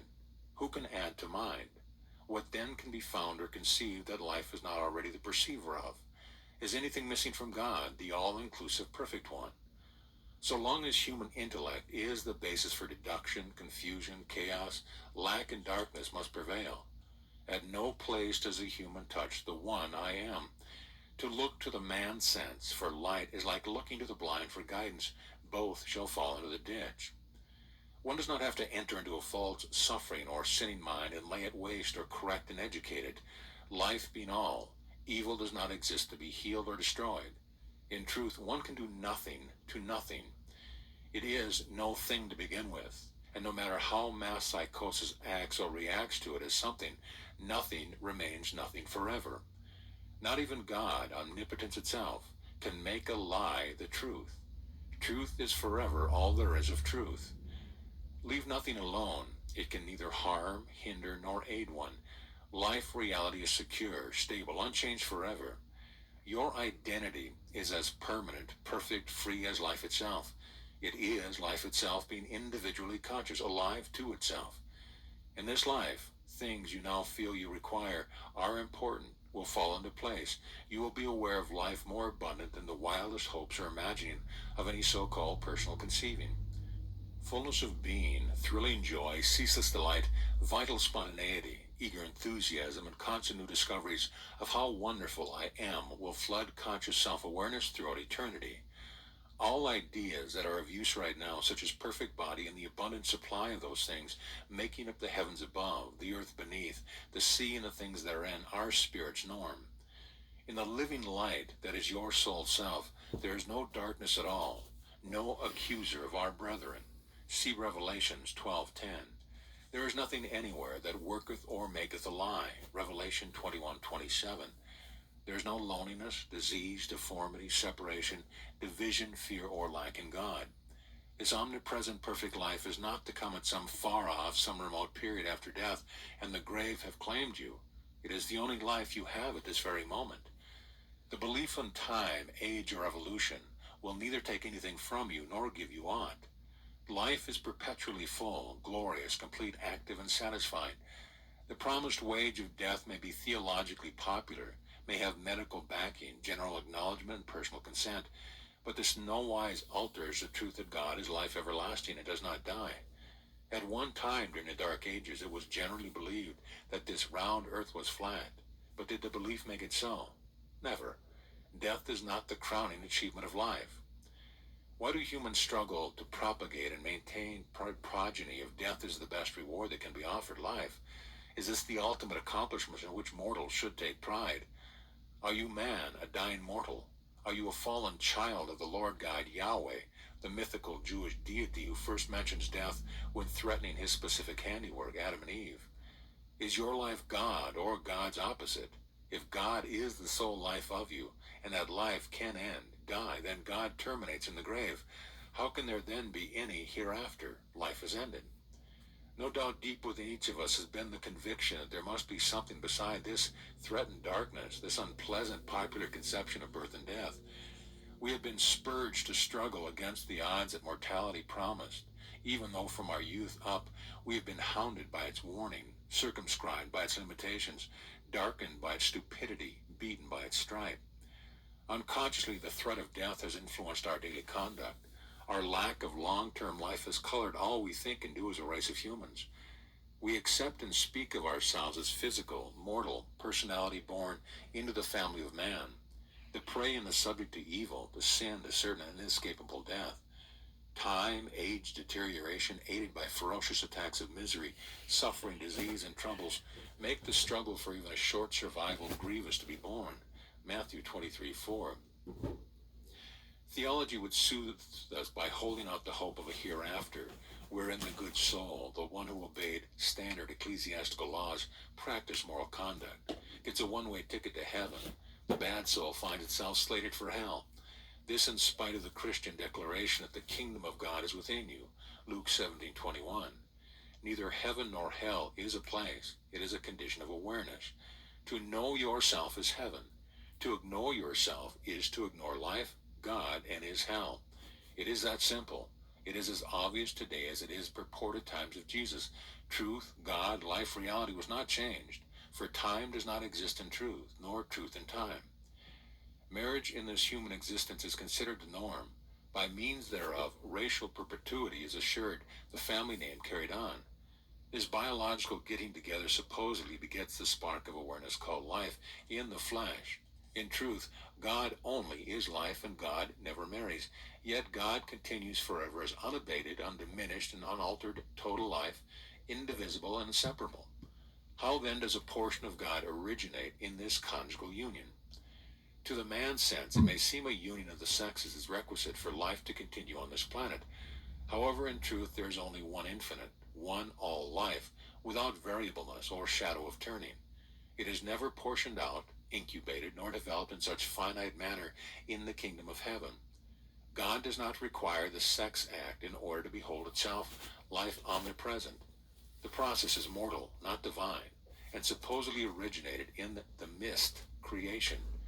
Cain, a taker of life, being its first product, life already being all. Can it be increased or decreased by humans?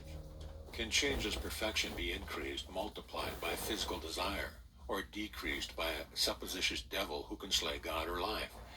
Let it be made clear that we are not attacking marriage, its custom or usage, but we are pointing out that so long as one assumes life as being born, truth will remain obscure in death. The wages of sin, or denial of God life, will obtain in belief.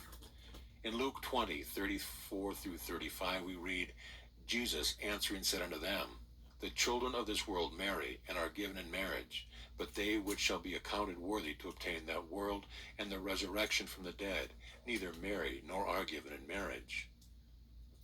In Logia it is recorded, Jesus said, I am come to destroy the works of birth.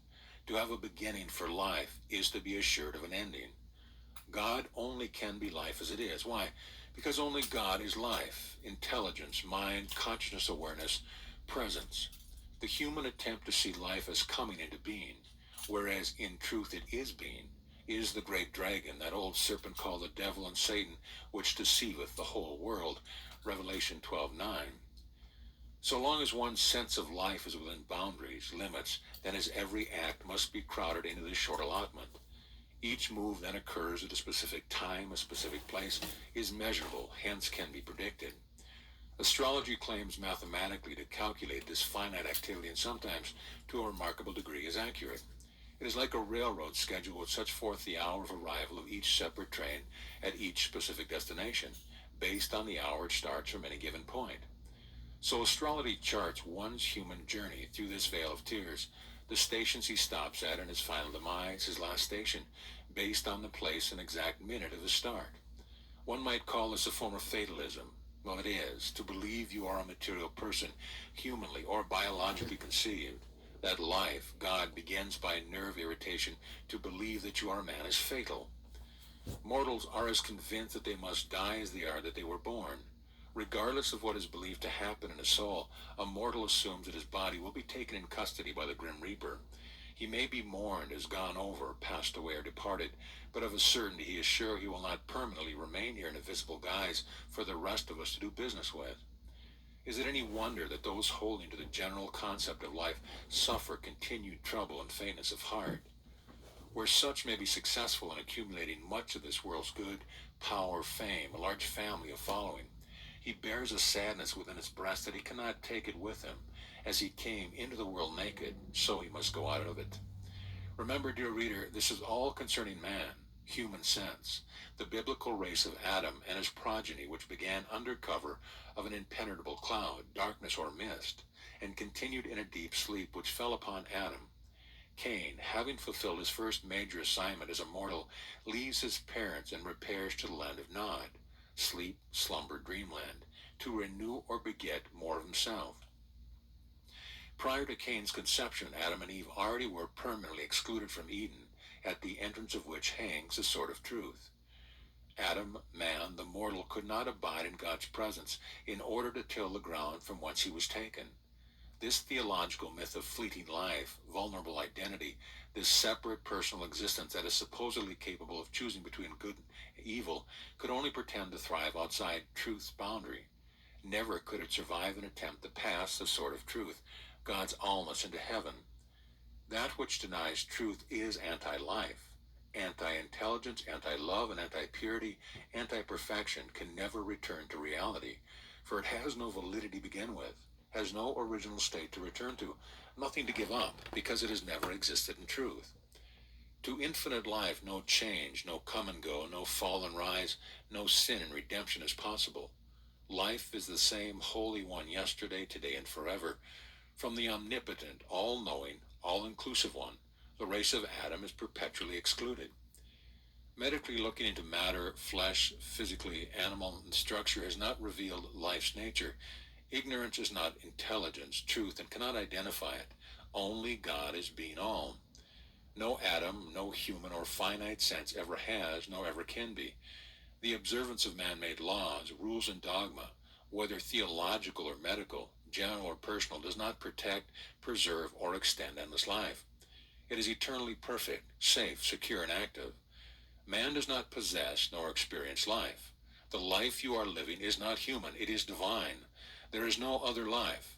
God does not look to biological reproduction in order to maintain its status quo as infinite, ever present, nor does it demand reconciliation, redemption, reclamation, propitiation, atonement, or sacrifice.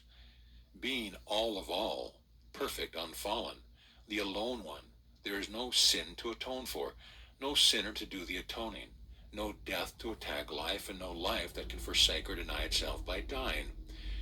God is not a person, a sadistic or masochistic carnality filled with contradictions or extremes, demanding something from others. God lays down no rules for itself. Such would imply dimensions, that perfection could err if not held within boundaries, limits, and could incur penalty for infractions, for its sins of omission and commission. To the one infinite being, there can be no law whatever, no rule. Perfection does not limit, circumscribe, or place boundaries about itself. Being boundless, almighty omnipresence leaves no evil, no opposite, no violation or violator, no penalty. God knows no restriction, prohibition, no situation or condition in which a law would be of use or have weight, authority. God itself is all authority, and always is that which pleases omnipresence. Stop delving into or depending on human standards, classifications, limitations, for these are foolishness to truth. Behold life as it knows itself if you want your identity, yourself to have meaning, vitality, vigorous interest, scope, aliveness to you. This existence, present here and now, will no longer seem to be the hurly-burly rush, scramble, and uncertain equation it must always be to the stupeficant atom sense. Your universe and all it contains is God, consciousness, and includes all things and ideas within mind is perfect and eternal, but without value. Even the very hairs of your head are all numbered, Matthew 10:30. Every star, body, bird, leaf, or pebble, all is within life, spirit, mind only. There is not an atom of matter, not a breath of personality, humanity, mortality, limitation, or death that can know God, befall God, or be proven to God, ever-present, changeless, decayless life. Only the dream dreams. The so-called me in the dream is the dreamer's self, not the I that I am. To assume my identity is the dream, or the dream is my identity, is to assume infinite intelligence is ignorantly finite. The one alone endless life is intermittent, physical, mortal. That perfection must evolve, improve, mature, progress. That omnipresence is equally absent. That infinite being, consciousness, when weighed in the balance is found to be false, subject to a reverse power, is limited, insecure, confused, and dimensional. There is no truth in such an assumption. Life is all God, even as God is all life. What is not life does not exist. Whatever is limited, harmful, painful, discordant, frightening, whatever stimulates life, action, power, substance, or reality, but is unlike God, or good, unlike love, unlike life, with its peace, happiness, perfection, and abundance, is without form and void in truth.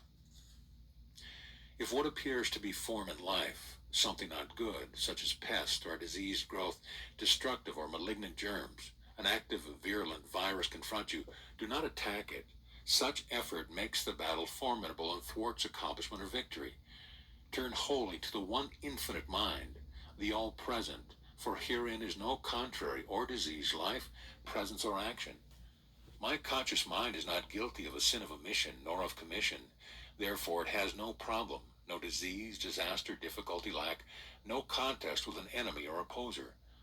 God is not a victim of evil, sickness, fear, or trouble, nor is God the medium.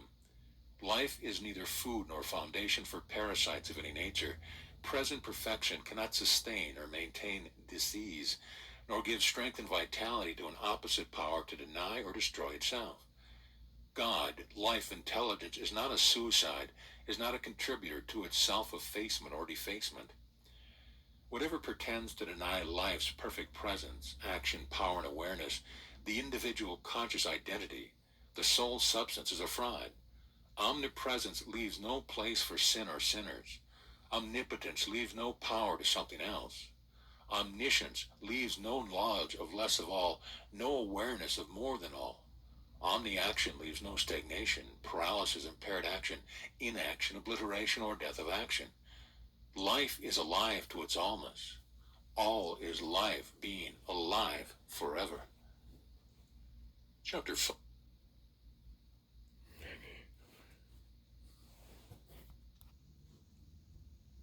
Is not God, the Almighty, intervened? Are we forsaken? Is the Church helpless? Have education, science, and prayer been wasted? Is Armageddon upon us? Have we reached the end of the world?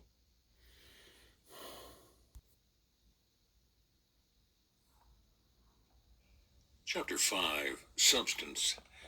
God being all, spirit is the only substance, not just the substance of this planet and that which is upon its face, but the substance of entirety, the immeasurable universe.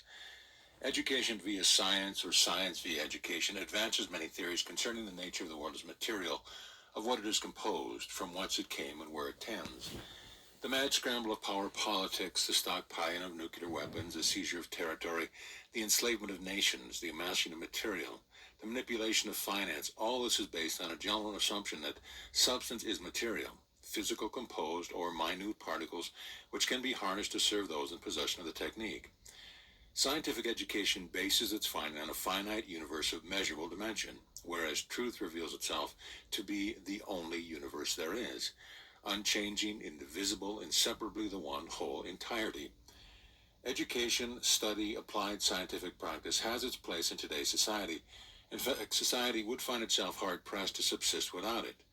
We do not wish to attack its institutions nor belabor its constitutions, but the fact remains, from God's viewpoint, and there is no other, for God is truth, that spirit is the sole substance and neither comes nor goes, cannot be added to or lessened, divided, dissected, altered, broken into finite particles, and triggered to destroy itself.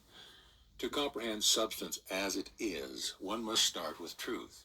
Fable is not fact. The only self that is intelligent is God being itself. This self is the only identity. Only mind can see what it is, that it is all there is to be identified, the alone identifier. Being whole, all, can intelligence suffer discord, lack, disease, or fear? Can awareness ignore that perfection is, assume that it is not? Impossible. Truth cannot withhold its self-recognition, cannot accept error as present, actively, or possible. Truth is always free, because always completely and consciously operative. Error is always absent, because void of truth, reality, God. When spirit conceives, what does it behold? When spirit perceives, what does it behold? When spirit conceives, perceives, it beholds perfect ideas, thoughts, things, only within the newness of now, the present perfection of its own infinite being, for there cannot be another all-inclusive one. Viewed from the human or man sense, absolute truth, and truth cannot be truth unless absolute, is meaningless. The mortal's way is to look up to God, either in prayer or supplication, rebellion or self-effacing humility. But this does not gain a divine ear. Spirit, the single one, beholds infinity where God is the perfect self already. Mortality has never glimpsed truth, so cannot know it, use it, or pray right and enjoy it. Only intelligence, the one infinite substance, is being the infinite one. To insist there is someone, something to heal, is to deny the truth is true, is all. Hence is to deny the power, action with which one would work. He who denies awareness is already correct, perfect, denies truth, and has no awareness, is helpless. Singleness is changeless. One has no choice. His trouble is not because singleness is at fault, gone wrong, is absent or not working, but merely because truth is ignored, assumed to be flexible, alterable, divisible, breakable. To probe into the cause of trouble is not operating as infinite harmony. One would not study darkness to discover the nature or secure the benefit of light. Darkness is what light can never be, namely absence of light. Where light is, darkness has no entity, no identity. Omnipresent light does not have to contend with darkness, does not have to battle its absence in order to maintain its integrity, actuality, nature, or status. Light, spirit, substance simply is. Its eternal isness is a perpetual guarantee against absence, a guarantee that darkness, a supposititious ignorance and empire, never is. See 1 John 1:5. The human or personal sense can never do the impossible, lay hold on infinite light, for in truth man does not exist. Only to truth are all things possible. Matthew 19:26. Nothing is possible to disease, fear, hate, or evil, call by any name whatever. There is no finite sense, God being all. To start with the popular mistaken concept instead of truth, with an assumed conviction that man is, other minds are, contrary points of view have place, is to be naked of authority, validity, intelligence. True, one may assume that the North Pole is situated on the equator, but that does not make it real. Such argument is void of truth. Reality is not deposed by general opinion, mass psychology, or worn down by time. The assumption that the earth was flat did not make it so. There were never two earths, a real one and an unreal one. The only earth is round and always has been. Substance is spirit, God, consciousness, and cannot be altered, changed, blasted, destroyed, or eradicated by mad, power-hungry humans. War cannot occur in mind, the alone, changeless substance, for consciousness is single, without an opposer or contestant. In speaking of substance, use any term you will so long as it signifies reality, the unchanging, immutable, indivisible, immortal truth, light, God, the all-inclusive, the omnipotent one. Is there aught beside to be matter? The forms and substance are as endless as the all-acting intelligence is infinite. The universe teems with countless ideas and things, all conceived and perceived by mind, in mind. Every idea or thing belongs exclusively to mind alone. Not one, nothing is the property or possession of a personality, a finite mentality. Not is separate nor divorced from mind, from substance. In truth, the ideas filling total awareness, allness, infinite completeness are as varied, distinct, whole, real, eternal, gorgeous, thrilling, and entirely satisfying as they are unlimited and unending. Never is there aught finite, constricted, drab, boring, monotonous, tiring. As already pointed out, it will take eternity for mind to plumb fully the infinite variations of ideas, colors, loveliness, and distinct patterns and substance. For intelligence is infinite, never ending in its freshness and spontaneity, its delight in self-realization and expression. The forms conceived by so-called finite senses, forms inimical to happiness and prosperity in our daily round, have no existence to substance, life, love, perfection. This mystical mortal sense, in order to support itself, its claims to exist as real, must ignore truth and present every manner of assumption, lest its fabled fountain be nakedly visible. Do not be fooled. There is nothing wrong with substance nor its conception. All are conceived in consciousness, and they are forever perfect, safe in mind. No so-called human effort can take away from the mind, God, the sole owner. Things are ideas, thoughts that minds conceive, perceives. These ideas appear instantly as mind knows them. To mind, the conception, the perception, is instant, one and the same. It requires no process of evolution. Mind speaks, consciously forms the idea, and it is done. Being one whole, mind must actively be aware, including its ideas, or it would be static, without form and void. Genesis 1:2. That which is present, this world we behold visibly, enjoy, is real. Do not go about denying body, tree, ocean, stars, earth. Do not declare ideas, things to be material, temporal. Nothing is but God, the indivisible one, which is the conceiver, perceiver of an infinitude of forms. All is spirit only. If something seems wrong with your world, with body, turn from it and its seeming condition.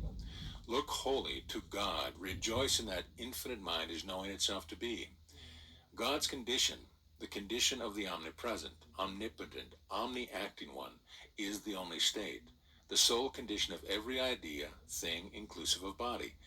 No fault exists in substance, singleness, no wrong, no constricting action or lack of action. No dis-ease exists in all-inclusive intelligence. Spirit cannot conceive, express, think, or pattern its reverse, nor can life be perverted to know or experience the impossible. This makes irrefutable sense when it is seen that God, being infinite, is the sole presence, all mind, aware of absolute perfection, total conscious conception, perception, inclusive of the unlimited universe, its kingdom of heaven at hand. All things are spirit's ideas, thought in life, consciousness. They are indestructible, unchallenged. That which is not a thought, idea, expression, and truth is mere assumption that fades in the light of day, being outside of substance, place, power, identity, and existence. Indivisible mind's conception, ideas are eternally present. The letter A would be useless if left unidentified without form in mind. Infinite intelligence is forever its only conceiver, its perceiver, its identifier. Regardless of national boundaries or language, how used, when and where, on Earth or some distant planet, it is still intelligence only who has it, identifies it, or to whom it is known. It never fails to be present, abundantly available to conscious intelligence. Nothing can go wrong with it, destroy it. It is not material, finite, the product of evolution or revolution. The language in which it appears, spoken or written, does not change, alter, or destroy it, for it is in mind only. Spirit knows of no animal, vegetable, or mineral kingdom. The things, thoughts, ideas, like the letter A, being only to infinite intelligence. This very world, as spirit beholds it, is heaven at hand. It exists in no other place, belongs to, and is known by no other than God, the one all-inclusive. Nothing is human, material, finite, diseased, limited, or dying. Oh, the depth of the riches, both of the wisdom and knowledge of God. How unsearchable to finite or man's sense are his judgments and his ways past finding out. For who, what ignorant mortal or human mind hath known the mind of the Lord, or who hath been his counselor? Or who hath first given to him, and it shall be recompensed unto him? For of him, and through him, and to him are all things, to whom be glory forever. Romans 11:33-36. Whereas human sense assumes time and progression are required to evolve any good, mind declares itself to be already all good, present in toto. It is no more difficult for infinite intelligence to conceive, form, or pattern a tree, ocean, planet, fish, body, eye, ear, or grain of sand than for it to be itself. All things are mind forms, patterns being conceived in the indivisible, conscious and awareness. God does not have to go anywhere or do anything in order to know or to have that which it is. Intelligence is the conceiver, as well as the perceiver of that which is conceived. The thoughts, things, ideas that individual, indivisible consciousness is beholding within itself is the universe, mind's thought pattern within itself. The universe and all that is patterned therein is formed in nothing beside consciousness and by no one else.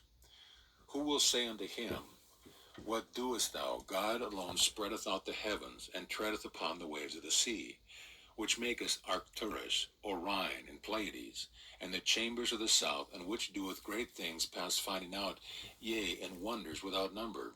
Job 9:12-8-10.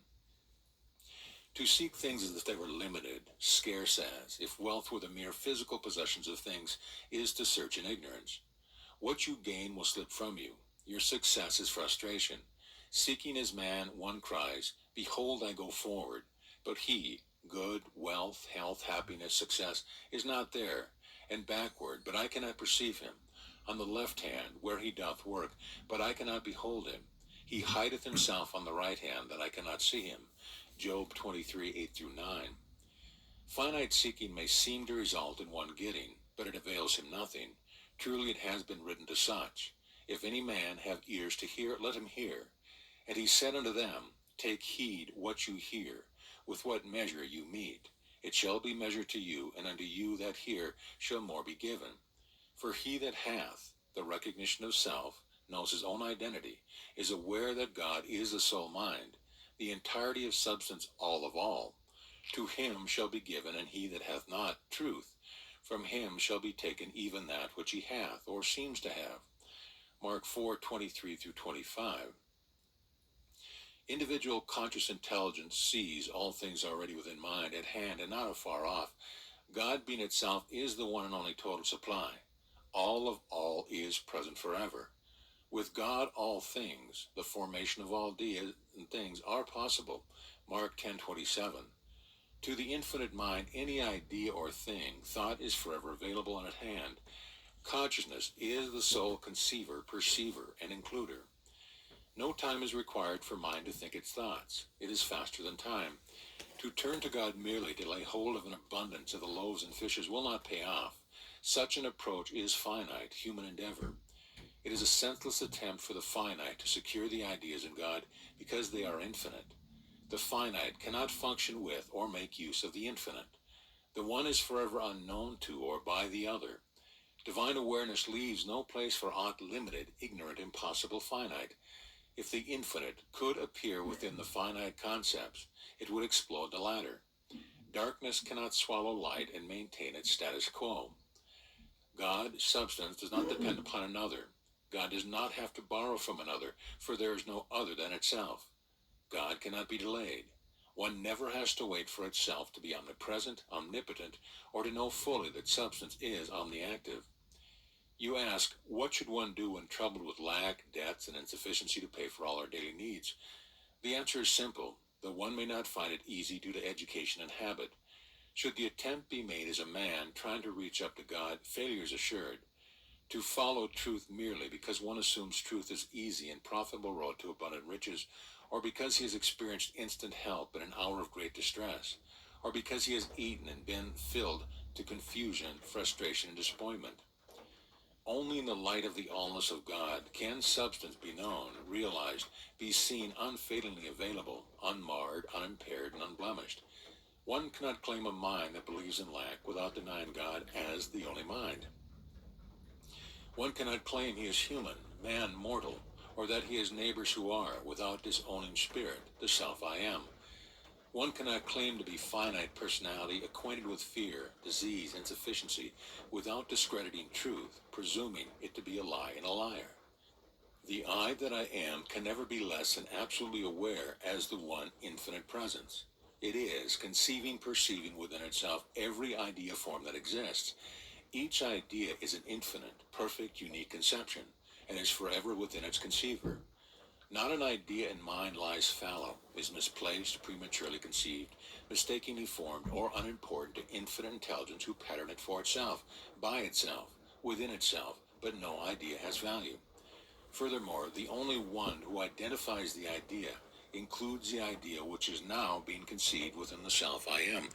There is no other mind. No assumed mentality could invade God and discover its conception, intentions, and sabotage infinite intelligence, omni-action. God cannot be defeated, delayed, thwarted. There is no contrary power, presence, or I in the whole of omnipresent perfection. Every time a suggestion of lack, of finity knocks, utterly refuted by rejoicing that the only mind present is perfect intelligence, that there is no personal or human, cramped, suffering, or confused mind existent. It is not a finite, fear-laden, negative denial of evil beliefs that helps, but the positive awareness that as God is all, there is no evil, hence no belief. It is what God knows itself to be that is the individual that you call I. That is the only self present with power, authority, authenticity, and which excludes the possibility that you are human, man, sick, sinning, or dead. Only in the finite, dimensional mind is there trouble. But if in truth there is no such personal, racial mind, where is the trouble? It is not. And this is the truth that makes you free. The truth that the only mind existing is God, infinite, perfect, all-inclusive. Do not try to correct or deny each problem, motion, mistake, or thing in the assumed human mind, or your task will be hopeless, useless. That would be like removing each item in a bottomless grab bag. The task would prove endless and to no avail. When trouble seems present in the personal or mind politic, dispose of the grab bag. Behold, God is all now, for this leaves no other mind. It frees you of an assumed twilight mind and its contents, of the grab bag and what it supposedly contains. This is that which is. Begging God for aid, help, and offering, begging God to alter it, become more or less than it is, begging God to change finity is useless. It will do nothing aside from the lift one may get because of the faith he has in his prayer. It never reaches God. God can know nothing save its own perfect presence, wholeness, action, whatever results one may seem to receive from requests made of God.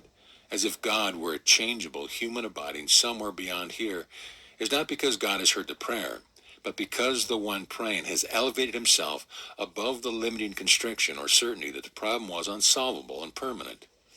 In other words, his faith in goodness is greater than his faith in the power of evil, and this stimulates a better human reaction. But it is still in the realm of the human, of belief only. God the One, Almighty, knows nothing of a finite person, state, disease, sin, condition, appeal, request, or prayer. God does not make deals with mortals, nor is God influenced by human personality, pity, grief, or promise. God is all, and to God there is nothing more, nothing less. Outside of truth there is no substance at all. There is no outside to infinity. Truth is the totality of substance.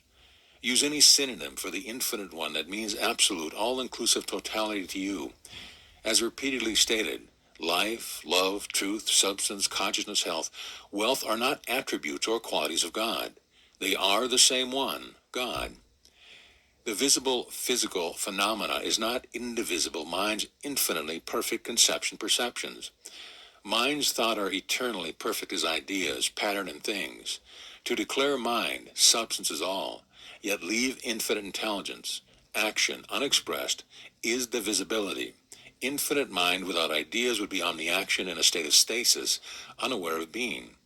Consciousness, inactive, unknowing, unidentified, unperceiving, non-existent. This is impossible. All-inclusive substance is complete. Being all action, it acts completely, perfectly, without cessation, interruption, alteration, contamination, alteration. Being mind, infinite intelligence, it never fails in being itself, absolutely, consciously, Being total beauty, it thrills to its boundless loveliness, countless variations of ideas within an infinitude of individual being, whereby the fullness of infinite mind is consciously realized and expressed. Substance unexpressed would be incomplete. Like the alphabet, without letters or numbers, without figures, infinite intelligence, individually unexpressed, would be consciousness void of conceptions, perceptions, ideas, thoughts, things, and patterns. Remember, like the letters of the alphabet, the ideas in mind, the visible universe are not material, physical, objective, as has been taught by most schools of thought. Ideas appear such to the dimensional so-called mind, but the truth they are infinite, genuine thoughts only. Spirit is their conceiver, their place, their eternality.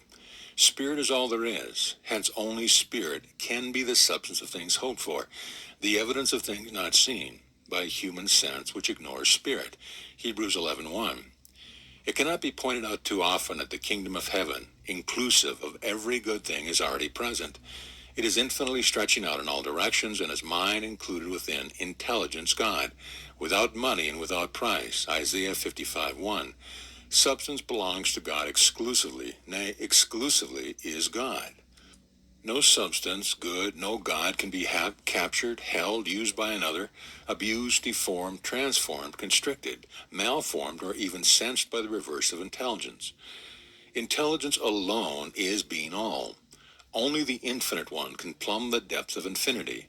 The undimensional, only one who is all can know all it is. This intelligence, this mind individually present here now, is the only one that can be present. There is no other. For my thoughts are not your thoughts, neither are your ways my ways, saith the Lord. For as the heavens are higher than the earth, so are my ways higher than your ways, and my thoughts than your thoughts.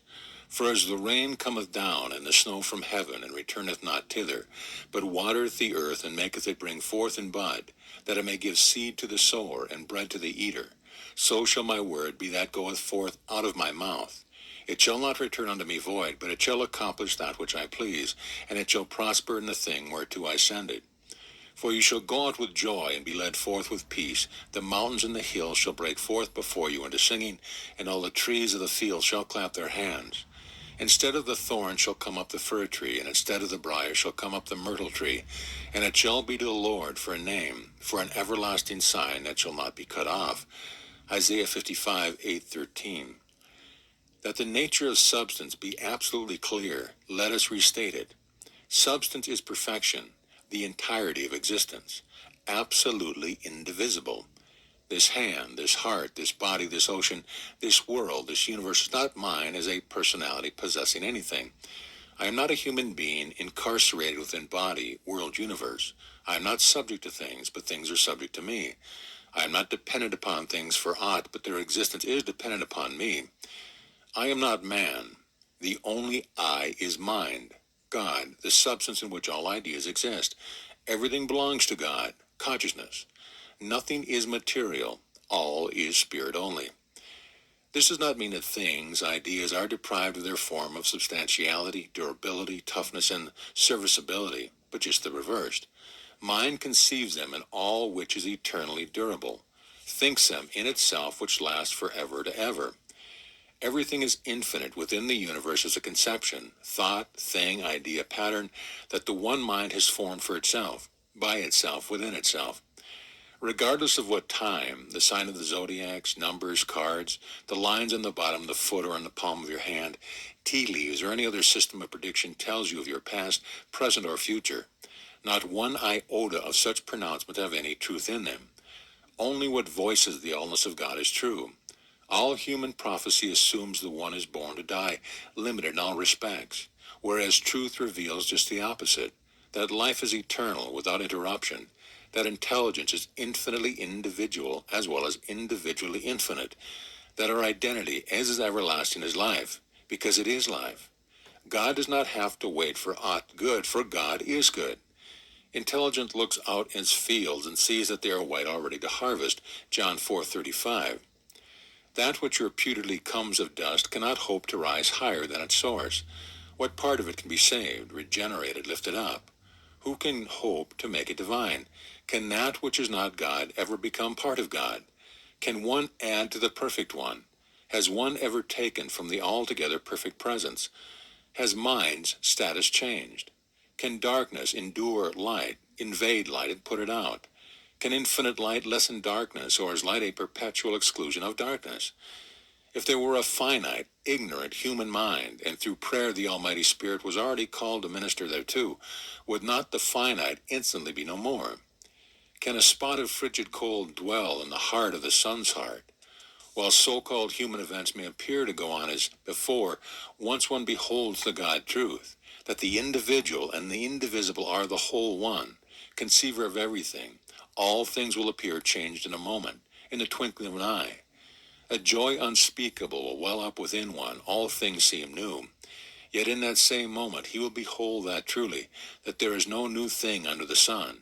That which is done is that which shall be done. Ecclesiastes 1:9. One will not try to remake, reform, repattern anyone, anything, anywhere, but will glory in the totality of perfect omnipresence. Mind has no guilt complex, no subconscious mind, or memories that are born from within, producing disastrous results without. The one mind leaves no one or thing beside, leaves only God, infinitely individual, inclusive of all ideas, things heaven at hand, leaves mind infinitely identified and all that has identity.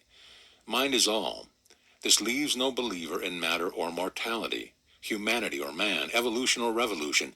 It leaves no dream or dreamer, no belief to be handled, no return to God or a journey to be taken. It reveals that God is the changeless one, never fallen from itself, hence unable to atone, redeem, repent for what it has not done, unable to reform or regenerate conscious individual perfection, which has never been deformed or degenerate. There is no finite self, no mortal or personal sinning identity to struggle for self-expression, self-identity, self-presence. God, I am self, cannot desire aught, for perfection already has all, is all. The word desire implies unfulfilled wish, a craving according to Webster, but infinite, all-inclusive spirit is its own total fulfillment already at hand. In correctly identifying myself as this one, and only infinite, individual life, right here and now as substance, power, action, intelligence, all, I shall be praying with authority, praising God in that manner admonished by the Nazarene. Therefore I say unto you, what things soever ye desire, when ye pray, believe that you receive them, and ye shall have them. Mark 11:24. Substance, mind, is forever its own infinite supply of itself. From nowhere else can life receive aught. Look unto me, and be ye saved, all the ends of the earth. For I am God, substance, life, power, action, identity, the alone individual self, and there is none else. Isaiah 45:22. Let us stop trying to labor up to good. Stop trying to satisfy finite sense, for there is no such. Stop fearing or catering to ignorance and superstition. Stop looking at the body as our identity. Stop assuming that I, God, life, am inside of the body, rather than that the body, like all ideas or things, is inside of mind. Let us stop laboring to make unreality real, or lift a fable into the realm of fact. It cannot be done. Whatever is wrong, troublesome, lacking, no matter in what field of human classification it falls, cannot be found anywhere in God. Man cannot find trouble anywhere in infinite intelligence. If not in God, existence, why be agitated? Can evil be found outside of infinity? How all-inclusive is infinity? Is there any outside? Is there more than all? Does the infinite self-identity possess less? No. This is the truth. Rejoice in it forevermore. Chapter 6, Creation. There are several records of creation in the Bible, each differing from the other. In the first book of Moses, called Genesis, chapter 1, through the first 3 verses of chapter 2, we read of the first creation. Here the record states that the Spirit of God moved upon the face of the waters, and God said, "Let there be light," and there was light. And God saw the light, and that it was good. And so it was until the heavens and the earth were finished, and all the host of them. And God blessed the seventh day, and sanctified it, because in that it had rested from all his work which God created and made. All within this framework was reputedly brought forth by God, Spirit, Elohim, and was pronounced very good. However, beginning with the 4th verse of chapter 2 of Genesis, we have a second account of the generations of the heavens and the earth when they were created, in the day that the Lord God, Yahweh, Jehovah, the specific tribal God or divine sovereign of the Hebrew people, made the earth and the heavens. In this account, we learn that there was not a man to till the ground, but there went a mist from the ground and watered the whole face of the ground. And the Lord God, Yahweh, formed man of the dust in the ground, and breathed into his nostrils the breath of life, and man became a living soul. Bear in mind, however, that this is only the activity of an historically early Hebrew deity. We have already 2 records and examined less than 2 chapters of Genesis. First, it is the Elohistic. Second is the Jehovahistic. Now let us examine the 3rd record. In chapter 2, verse 21, we read, "And the Lord God caused a deep sleep to fall upon Adam, and he slept. And he took one of his ribs, and closed up the flesh instead thereof. And the rib, which the Lord God had taken from man, made he a woman, and brought her unto the man.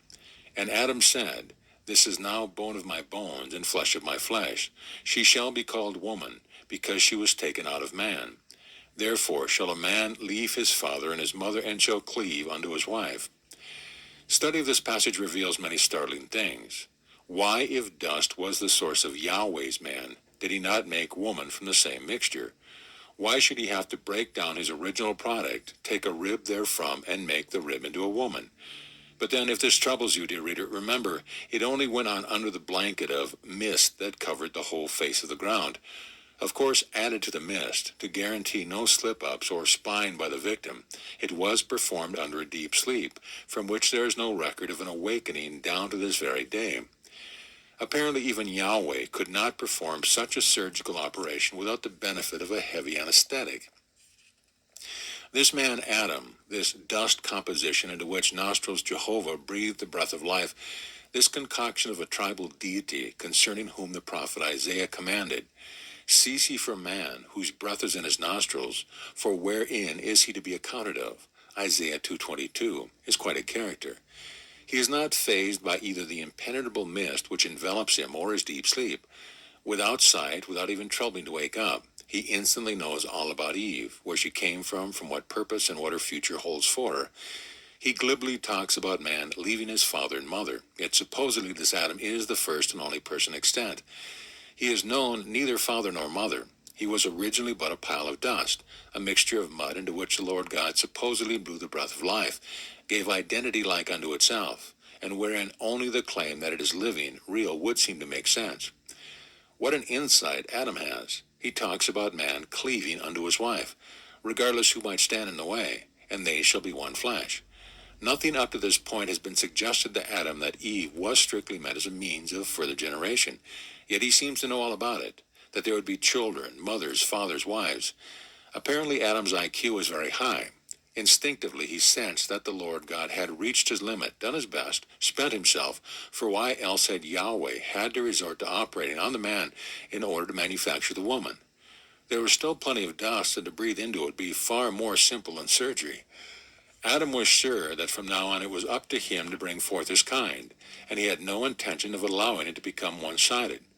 Why lose any more ribs? He had the helpmeet, let her do her share. Had he not borne the entire burden given us all, as it were, that Eve might have substance? From thence this would be the more pleasant portion. It was his just due, for had it not been for him, she would never have existence. Note, if you will, verse 17 of chapter 2. The Lord God does not behold all as very good, such as the Elohistic account records of his production. Here the Lord issues a warning against evil, tree of knowledge, which knows both the active allness of good and God's active absence called evil. For God, good, to be infinitely present and also be aware that its presence is equally absent, puts infinite intelligence in a strange and impossible position. This situation reminds me of a question I was asked when a very small boy. On my way from Sunday school, I encountered a playmate who never attended religious service. Having asked where I'd been and why I went, he informed me it was more fun playing ball. At that early age, I was very orthodox and accepted the Bible as true and divine throughout. I remonstrated with my friend. I pointed out to him the dire consequence of his sins of omission and commission, that God would someday punish him. He listened for a few moments, then asked me 2 questions that silenced me. His first was, Can God do everything? And is God all-powerful? I answered that God was omnipotent and could do everything. His next question then, if God can do everything and nothing is impossible for God, can God make a rock so big that God can't lift it? That the record be kept clear, remember all this double talk of God being present and absent at the same time, in the same place, is done under the dark cover of the mist which went up from the face of the earth. Within this pale, nothing but contradiction and impossibilities can have a pretense of existence. Let one iota of light shine in this purported darkness, and the darkness is not. The first verse of chapter 3 states, Now the serpent was more subtle than any beast of the field which the Lord God had made.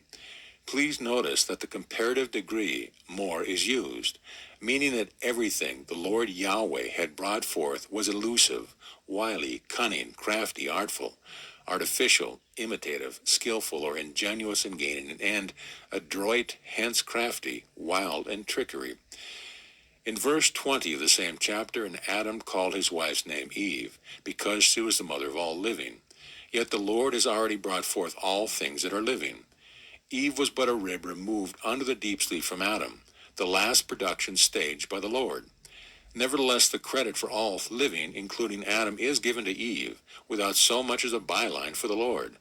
For this there does seem some retribution in that Adam is forced from the Garden of Eden and made to till the ground from whence he was taken. A flaming sword is placed at the east of the garden. For Adam, there is never a chance for a return. We now come to the fourth record of creation. As you recall, in the third account, Cain is born, and thereafter Abel. In the record, it is but a short time before Cain slays Abel, then goes out from the presence of the Lord to dwell in the land of Nod, on the east of Eden. Here in the land of Nod, sleep, slumber, dreamland, Cain knew his wife, and she conceived and bare Enoch, Genesis 4:17. From whence came this wife? According to the record of man, only Adam, Eve, and Cain are extant. In the land of Nod, however, it is simple for Cain to find a wife, the fifth creation. But if you will, note the balance of the verse under discussion. And he, Cain, builded a city, and called the name of the city after the name of his son Enoch. Now a city, even in those days, must have consisted of more than Cain, a wife of unknown or not yet originated origin, and a single infant. And the very next verse reads, And unto Enoch was born Irad, and so forth, Enoch being the father of the long-lived Methuselah. Meanwhile, Adam and Eve begat Seth, their third child. So far, no daughters were born, just males, according to the record. And to Seth, to him also there was born a son, and he called his name Enos. Eve alone is the only female, and she was not born, but made of Adam's rib. Not until we come to chapter 5, verse 4, do we read, And the days of Adam after he had begotten Seth were 800 years, and he begot sons and daughters. The ways of Adam and Eve, however, became the generally accepted pattern for generations with the human race. It continued without further upset, save for those already recorded, until the advent of the Christian era, when Jesus made his appearance. Here is the sixth record of creation. The male is taken from the female, the reverse of Adam's experience, when he alone was the origin of an offspring. In Adam's case, as in Mary's, sex was not a factor. In pointing to the record according to the King James Version of the Bible, no disrespect is intended, nor any theological teaching ridiculed.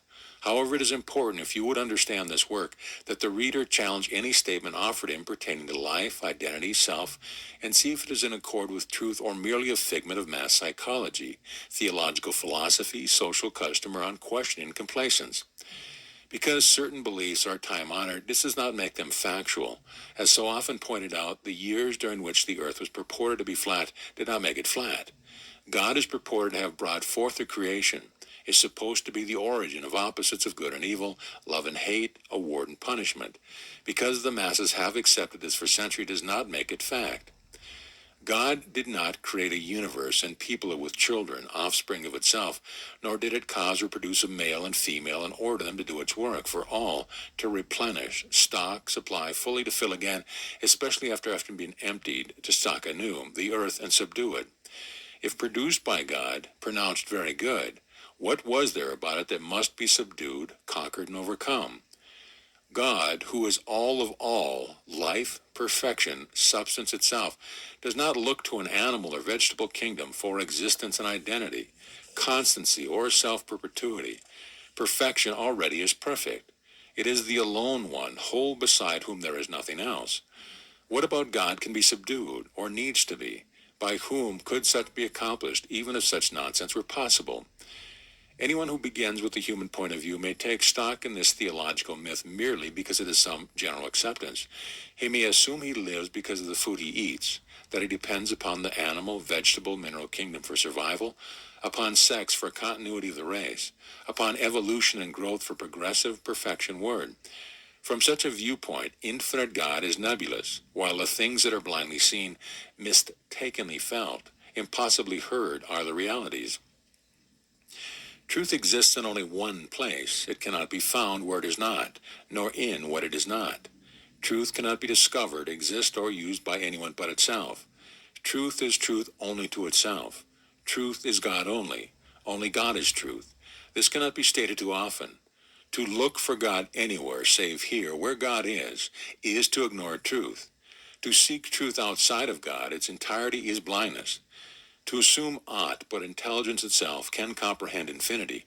Truth is Babel, the image that truth, holiness, wholeness itself could bring forth men, and these men incomplete, but half-truth, male and female, which must be attracted by chemical or magnetic impulses to become whole or one flesh. United is folly. That through this contact comes forth additional half-truth, which must do this as their parents have done. This, at the supposed commands of God, is the essence of absurdity. We do not deny that this is the accepted pattern for racial propagation, or that it will continue so long as time is a factor in measuring life. But there is no truth, no divine impulsion underlying it. Truth, God, life is complete, wholly entire. Its universe of reality is perfect. Nothing is lacking, no extras can be added. The I am right here is self-identification. The individual conscious awareness. Truth has an all-inclusive being, of being all-inclusive. Dear reader, you are not what education may have led you to believe. This does not mean that you should fare forth to do battle with education, the church, and society. You do not have to wage war upon disease, sickness, sin, evil, death, hell, Satan, an adversary, materiality, false belief, hypnotism, or any of the other wrong influences in a so-called human experience. You do not have to quarrel with yourself, with erroneous thoughts and impulses springing from personal desire, or stemming from parental inheritance or racial inclination. Evil has neither been passed on to you, nor have you passed it on to others. It does not exist where God is all, hence cannot influence you or anyone else at any time, either by induction, deduction, or seduction. Nothing of a mortal past or future can affect or bind you because there is nothing mortal. The present is perfect good. It does not affect you. There is neither effect nor cause. Present good is your very identity itself. This present is not in time, hence is not past nor waiting to become. God, life, the present I am, is now. The present is changeless. It cannot shift or become dimensional, measurable, past, or not yet present. Contrary to what you may have been taught, regardless on what authority, you have never been human, nor will be so as long as God is God. Can God stop being? What would be if life were not? Where if place, presence, substance were not? Who could identify aught if intelligence, consciousness were absent? How would it act, all action being God? But if God is God, all when is evil? Where? What? Who says so? What is the authority? Truth is, God is your whole and only mind, perfect in its intelligence, consciousness, presence, and action. You have no personal mind besides whose thinking you must watch, whose problems must be solved, whose growth and development comes about through emerging from a material to a spiritual state, nor one who has a human world that needs preaching to, elevating, evangelizing, or healing. Contrary to the biblical injunction, you do not have a sinning world that you are to save.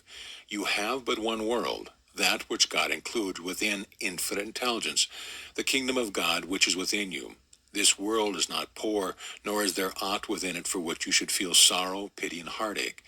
If you insist on two worlds, you dishonor God and remove the inhabitants of your universe from all possible health, wealth, life, love, perfection, forever shut them outside of infinity, heaven at hand. If you have but one universe, as you do in truth, then all is already within infinite mind and perfection. No one real identity shall be lost. All shall know me, God, from the least unto the greatest of them. All means just that. God hath no pleasure in the death of him that dieth. God is not the God of the dead, but the God of the living. Mark 12:27. God is everlasting life. Then there is never any death. Who dies? Can one seriously accuse life of dying? Yet death is supposed to overpower or destroy life, God. The body or corpse is still an evidence to the one who looks thereon, the one who still says life is present to them, but gone from the victim. What strange notions a human sense presents for belief. Where does death come from? What does it destroy? Who directs it? To whom is it responsible? Where does it get its power? How does it know where and when to strike? How long will it continue? What is its purpose? How did it start? Why? On what does it feed or subsist? Is it a living entity, intelligent, active, with a given plan, motive, or intent? What satisfaction does it get? What makes it greater than God, life? Why does not life rid its universe of death? How often does death strike at life? How complete is death victory over God's life? Where does it reside while not working? What does it know concerning God, life, that gives it power over life, power to eliminate life? These are important questions to face. Their answers can come only from truth, which will reveal that God has no enemy sniping at God. God is the alone presence, power, life. There is no lesser life, nor is there a contrary presence that can set God at naught. However, so long as one works in the realm of the humans, the relative, watching thought, overcoming problems, trying to be moral, more spiritual, he will continue being the victim of his short-sightedness. Not because ignorance is something that can set truth aside or alter it, but because one who ignores reality finds himself battling self-imposed indignities, finding himself acting prodigal to the alone one, the ever-present identity. Life, spirit, cannot be transmigrated or transmuted. Life cannot be changed into a mortal, a human, as something that can be started and stopped, produced and destroyed, be here for a while and then gone forever. Life, mind is constant. What it is forever. No creation can be added to it, grafted on, attached, being all of all in all, the one entire, indivisible, inseparable, unchallenged life, individually infinite and infinitely individual, contains all ideas but does not look to them for aught. God is the sole substance, identity, and only intelligence knows where each thing is, what it is, and why it is. This undimensional mind is all of all. You cannot be a creation, a product of another self, because there is but one infinite self, yourself. God, there is no other. Rejoice and be exceedingly glad that you are the self you are, the world without end.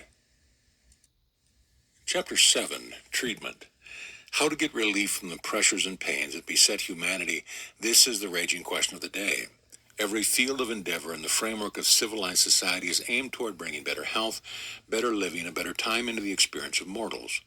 Personalities, organizations, governments spend enormous sums in the ever-widening search for the answer to the problems which fence them in. Where must the search begin? Where only can the answer be found? As society is what it is because of what it believes truth to be, its foremost leaders look to the human mind for these answers. They assume all can be worked out correctly if they take deeper thought, more carefully reason, plan, and weigh. Seeking divine assistance is occasionally considered, but most thinkers are convinced that God has given them a separate mind, and that it is up to them to use it, that God is apt only to help those who help themselves. What is the result of this procedure? This, today, we stand at the peak never before reached by mankind, a peak of human thinking. They are unaware that this very blindness, this assumption of separate personal mind, that is the underlying cause of the world's dilemmas. Will more of the same poison cure the poison? Or does the admonition concerning the blind leading the blind now declare that to be the sure way out of the ditch? If thinking of the human variety would solve anything, the world today would be free. The entire globe is being bombarded with countless ideologies. Each major field of endeavor spreads its particular brand of propaganda. Learn to think more, think better, think this way, think that way, think in opposites, but think, they urge. Let us glance at some of these systems. Do they honor God as all of all? Metaphysics is urging the populace to awake, be individual, understand good and the nature of evil. It instructs one to be man, to shut out the general clamor and get in tune with deity via a process of denial and affirmation, thus controlling his destiny, healing the sick, cleansing the leper, and ministering to the outcast, the burden of the universe. Psychology has established a firm toehold. It also deals with one as human, his actions and behavior falling into certain patterns. He is told that if he desires a semblance of equanimity, he has the capacity, the right to adjust himself for the problem, so he too can march down the road to extinction with the rest of society. Psychiatry is flourishing in the realm of medicine. It advocates that the personal maladjustments underlying certain troublesome ailments can be discovered and corrected if the probing into the consciousness and the unconscious or subconscious is expert and deep enough. Education, general and specialized, is striving to keep pace with the ever-increasing demands of a continuous worsening world tension.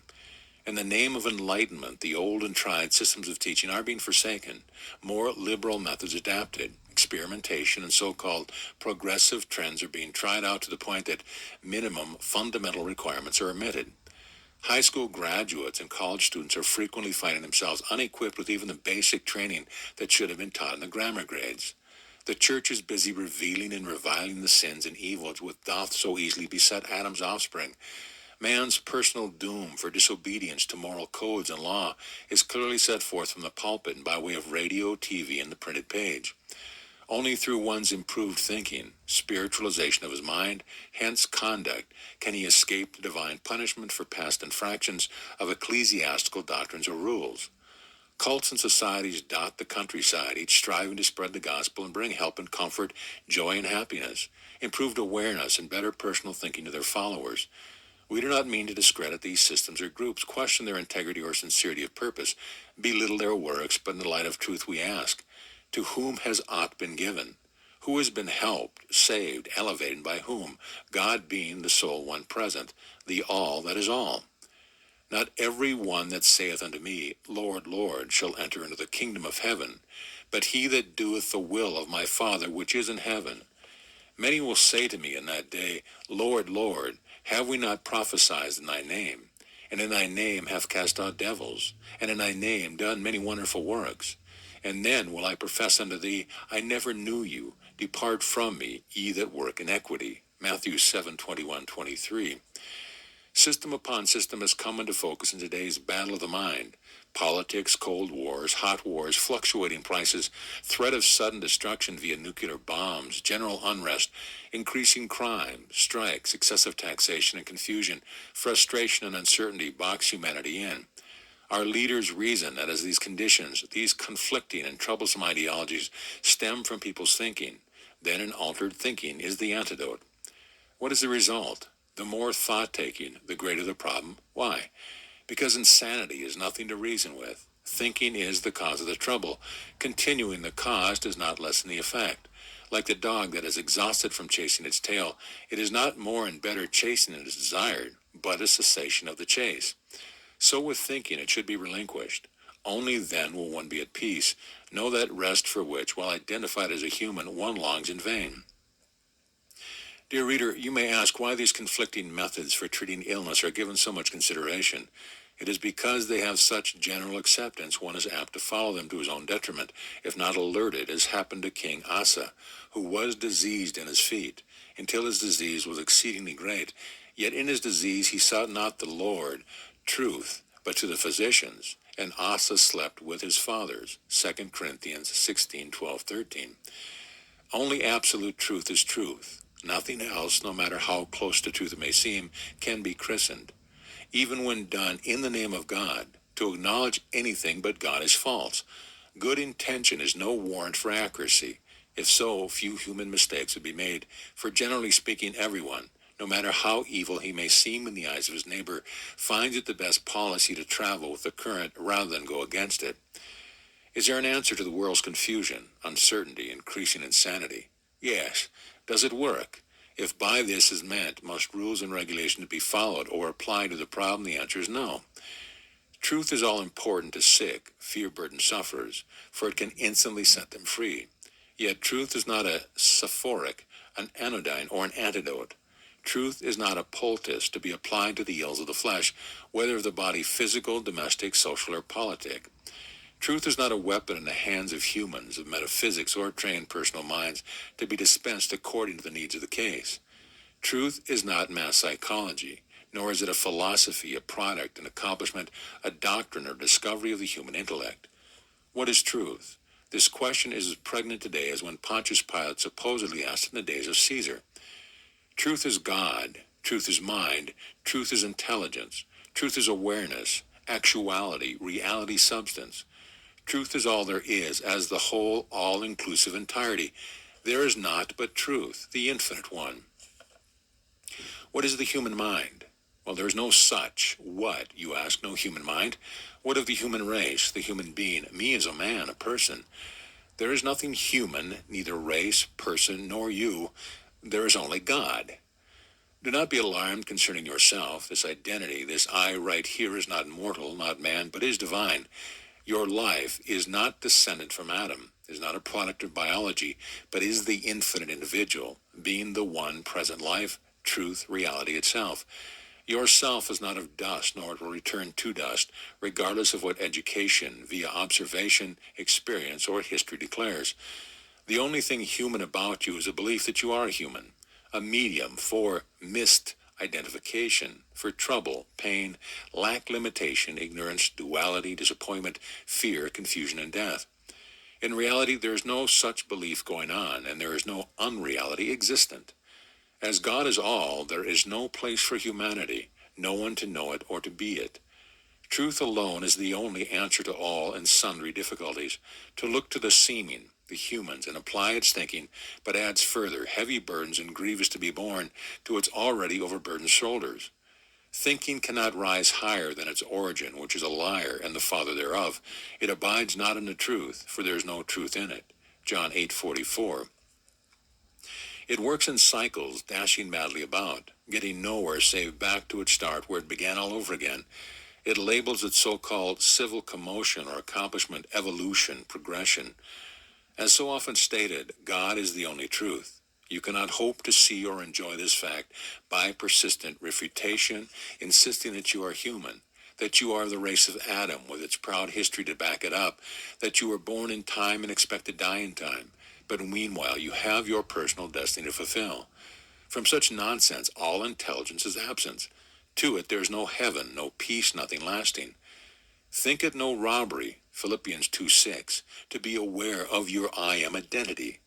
Only when you claim life, health, truth, intelligence, love, wealth, power, consciousness, the I that I am to be other than spirit, the alone, all-inclusive, infinite individual, do you rob God and deny yourself. All asks nothing from another. It does not seek another to worship or adore all, to pray to all. God being all, who or what can contribute or give to God anything, and what would the gift be? Who or what can withhold from all any of its allness? Is there another? If so, let them speak. Of whom and for whom will he be speaking? If I bear witness of myself, something other than God, the one all, my witness is not true. John 5:31. When the clamor of pain, trouble, war, disease, and confusion seems pressing, turn from such and behold truth. Rejoice in what truth knows itself to be as the mind of all. In this light you discover there can be no such thing as additional minds in which evil lurks, disease functions, a material world exists, or death and taxes hold heyday. There is no malpractice of any sort, because there is no mind save God only. The belief of malicious mental manipulation is impossible where one infinite presence is omnipotent. You cannot mentally stand in your own way, nor can another obstruct your identity, becloud your horizons, tamper with your awareness of being, or make you something you are not. God is the sole mind, and from God come no evil suggestions or influence. If such do not exist in God, the only place, they do not exist at all, and this is the truth. Does God suffer?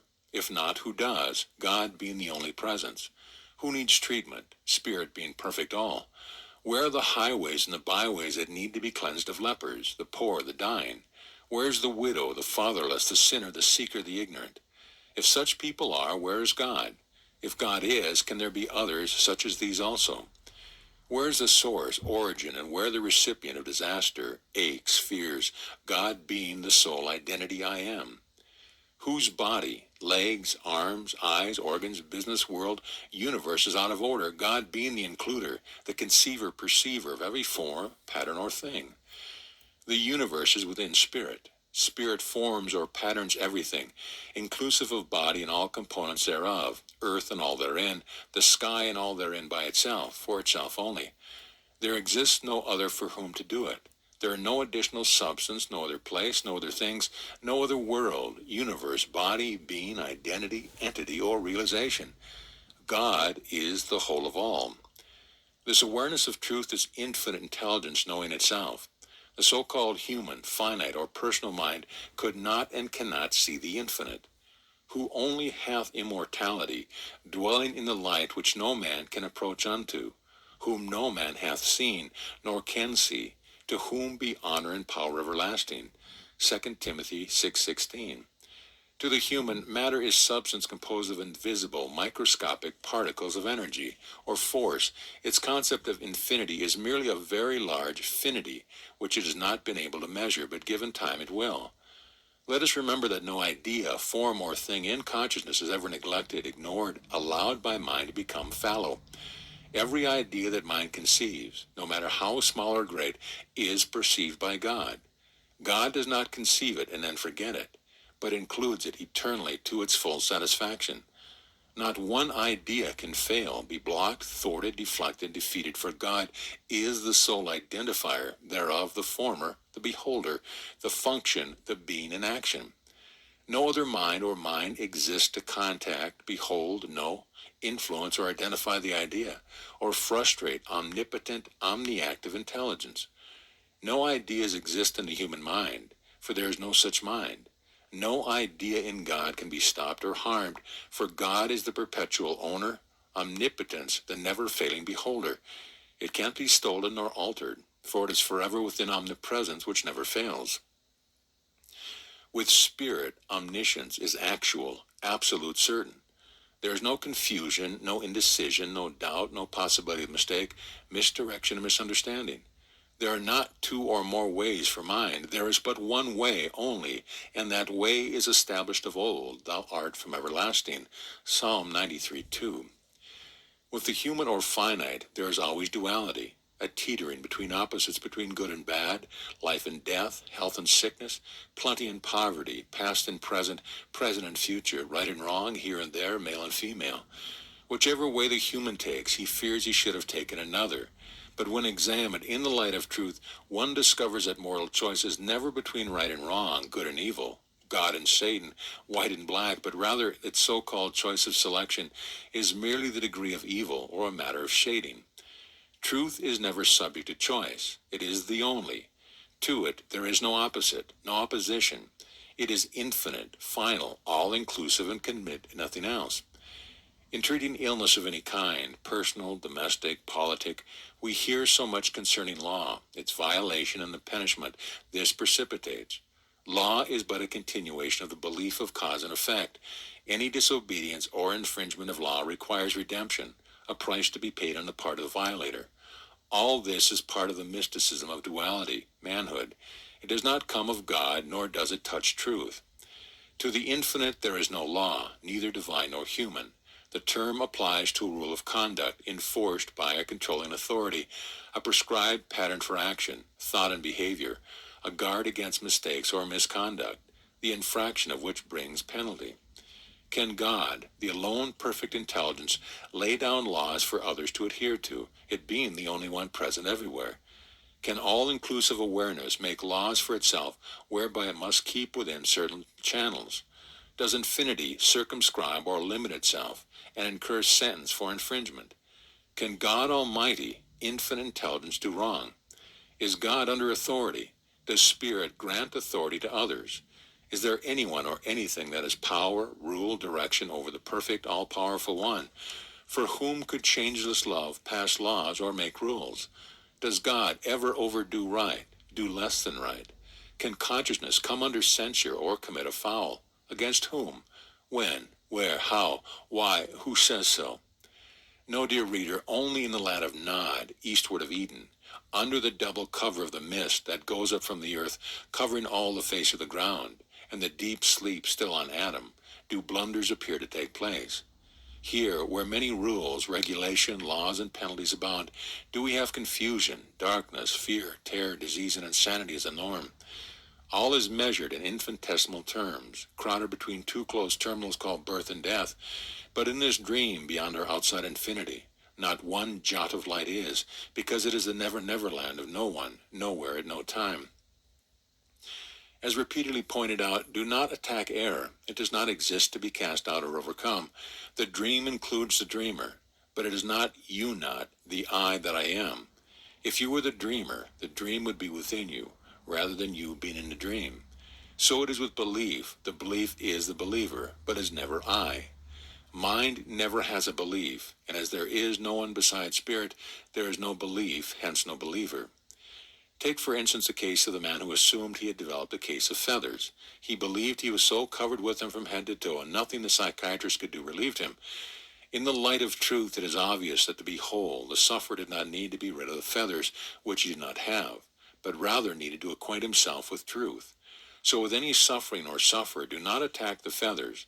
Do not be concerned with how long you have had them, their color, length, type, where they came from, what caused them, nor why you have them, how you're going to get rid of them, what you must and must not think in order to be free, when or if they will disappear and how. Your concern is not with feathers, with body, law, rule, thinking systems, conditions, minds, beliefs, but should be wholly and exclusively with God, the soul presence, substance, action, awareness, conscious identity. This leaves no contrary existence, state, nature, identity, or thing, and this is true healing, salvation, for it reveals there is nothing to heal or save. God, the only, is perpetual perfection. The unchanging presence of God leaves no place for evil, devil, disease. The infinity of mind is an absolute divine guarantee that there can never be anything finite, impure, defiled. The action of an all-inclusive infinite life is a total exclusion of everything or anything that could promote, cause, or act as a medium for evil or disease. You have nothing to overcome before you are yourself. You have nothing you must do or stop doing, understand or comprehend, that will make God be what God already is, namely all there is. You have no journey to take, no faulty reasoning to correct, or guilt of any sort to atone for in order to bring about the kingdom of heaven already within mind. God has never been tampered with. All is forever God, uncompromised, untemporized, complete, the whole of the infinite individual I am. If one has given himself, or a dear one, treatment and freedom from the suggested problem has not been instant, if it appears to cling as something concerning someone, it would be well to check the work, even as one checks a column of figures. We must be certain that we are not treating disease, nor treating with it. Absolute truth stands on this fact, because God is all of all, that can be nothing to hinder, defame, deform, degenerate, disintegrate, or deface its omnipotent, omniactive, all-inclusively perfect presence, identity, the I that I am. Under no consideration does or should one attempt to mentalize a disease or problem. Do not lapse into metaphysics and try to discover what wrong thinking the patient has indulged, hence precipitating his present error, disorder, malfunction, nor what he failed to think, equally holding him prisoner. Such an approach is a tacit admission that there is a personal, a less than the one perfect mind. In truth, there is no cause of or result from omission or commission. God is the only, and God is guilty of neither. To claim or admit any other mind, big or small, present or past, alive or dead, intelligent or stupid, is to dishonor God and flounder about in a swamp of nonsense. To specify that anything present or not present can bring about a disease, that any frame of another mind has the power to produce God's absence, is rank ignorance of the nature of God. There is but a single infinite truth, and that one is the totality of all. Nothing but God exists. God is indivisible, inseparably all. So no portion of that allness can be lacking, missing, or gone. Treatment really means beholding truth, God's all-presence, power, action, completeness, which excludes forever the possibility that there can be less anywhere or something foreign added thereto. In the light of truth, one instantly sees there is no problem to solve, or error to handle, disease to treat, condition to overcome, and this realization, perception, already the unchanging fact, appears as a healing, but in reality no change has occurred. God is all of all present. No disease or absence of good existed to be destroyed.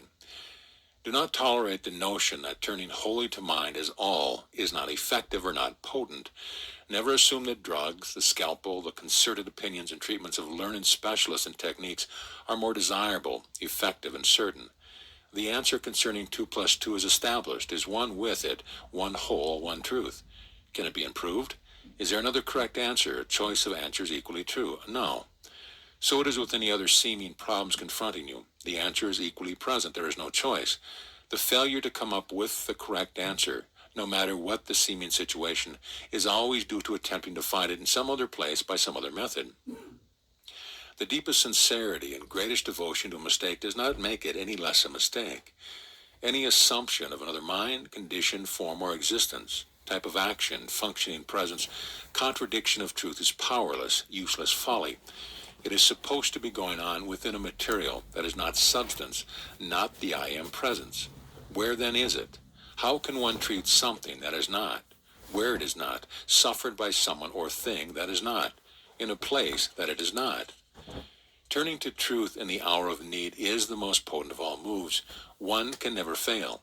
The problem, no matter how severe, with its source or prognosis, how honored is a dread disease, how long it has ruled the organ, the body, the whole household, has not one iota of power, authority, ability to hinder or harm you in the slightest the instant you turn to truth.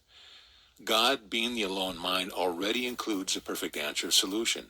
Hence there can be no problems yet waiting to be solved. Perfection can never be ill. It has no sickness to contact, contract, or overcome. Infinity, being the alone, has no decision to make, for there is no choice where truth is all one. One does not hurl truth at disease as though it were something to be knocked down.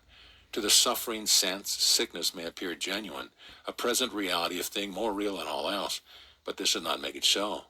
However, it leads to the temptation of applying something to the condition, a medicine, a poultice, an unguent, or else prayer, a treatment correcting the claims of evil via signs of affirmations and denials. But he who glories in God's way will deal only with the absolute, wherein there is no duality, no choice, where it is not a case of truth versus disease, good versus evil, peace versus pain and suffering, intelligence versus ignorance, life versus death, or spirit versus matter. God's way, like the rule and addition, includes the answer. Any other purported conclusion is either more or less than truth, hence utterly false. For whosoever shall keep the whole law and yet offend in one point, adulterate or contaminate truth by adding to it or taking from it, he is guilty of all. Nothing that is not truth has any relationship to the present. Truth is all that there is, right now, is the entire substance, awareness, mind, life, health, certainty, and action of this identity, this I that I am. There is no contrary state. There is no adversary fighting this one alone presence. There is no opposition, no opposer, no enemy, no other, no absence, no personnel or professional, racial or general mind. There is only infinite God, all-inclusive of heaven at hand. This truth is mighty to the pulling down of strongholds, casting down imagination and every high thing that exalteth itself against the knowledge of God, and bringing into captivity every thought to the obedience of God's truth. 2 Corinthians 10:4-5. Nothing but truth can stand in the full radiant presence of truth. This is the absolute truth right here, this moment, consciously, individually aware of itself, being the I that I am. Do I need more? Can I ask more? Can there ought be more or less? Never.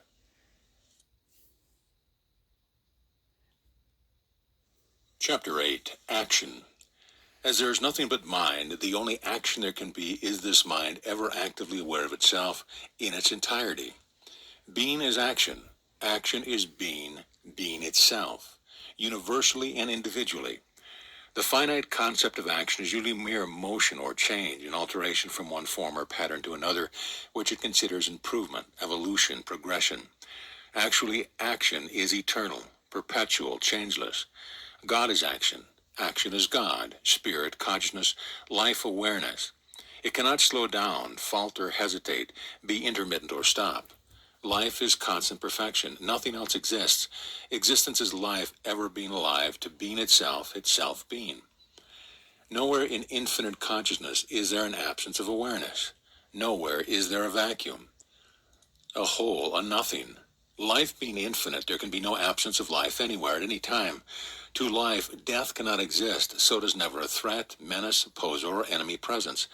Death in no wise, whether as a mild or severe, chronic or acute human condition, can present itself in life, nor contend with it in battle.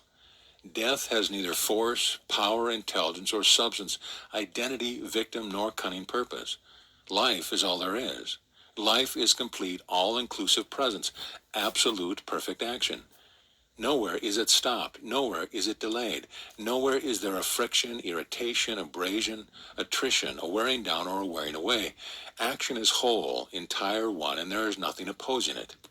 What you may demand, there is no opposition to God, to perfect action? Why, you must be crazy or blind. On every side I behold the evidence of opposition, friction, stress and strain, old age, fear, senility is rampant. Ask any minister, any doctor, undertaker, he will tell you that life is no bed of roses. Wherever one goes, the streets are filled with signs of trouble. The radio broadcasts it, TV newspapers verify it.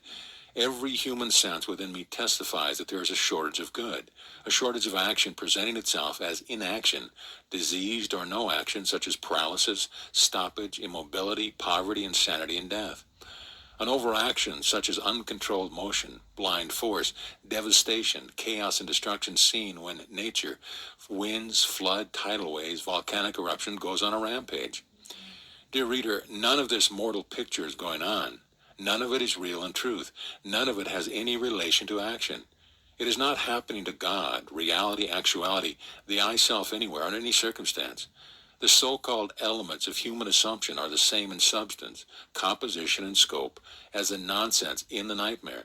They come from the same place, occupy the same space, operate in the same land of nod and nowhere else. To behold or experience their belief, one must forsake sanity, reality, truth, self, and pretend to be prodigal thereto, rummaging about in a foreign, untrue, or make-believe world of husks, contradictions, and impossibilities. All within such nonsense is enmity against God, truth, reality, and fact. Romans 8:7. Naturally, from a basis of untruth, any statement of action, what it is, what it does, and how, will be so much gobbledygook or senseless gibberish and vice versa. Truth is not intended to appeal to the human sense. This is the most important observation to comprehend and the reason for it. To the supposititious human sense, truth is forever untrue. Only on the basis of opposition to reality can it pretend or claim existence. A status is something, an entity. Truth being all action and all being truth and action stands forever in the way of finite or human sense ever existing, even as a false sense. Can what is not true know the truth? Can truth know what it cannot know? That is, can truth know that it is not all, not totally active, total action? Truth being infinite leaves no substance, place, identity, or existence to that which could be only if truth, reality, actuality were not. Truth being mind, the sole intelligence everywhere, excludes the possibility of other minds being, minds that could assume or believe in the finite, the human, the material, the mortal. Nothing belongs to anyone but God, for God is infinite, all, and it is completely active, absolute life in full, all-inclusive operation.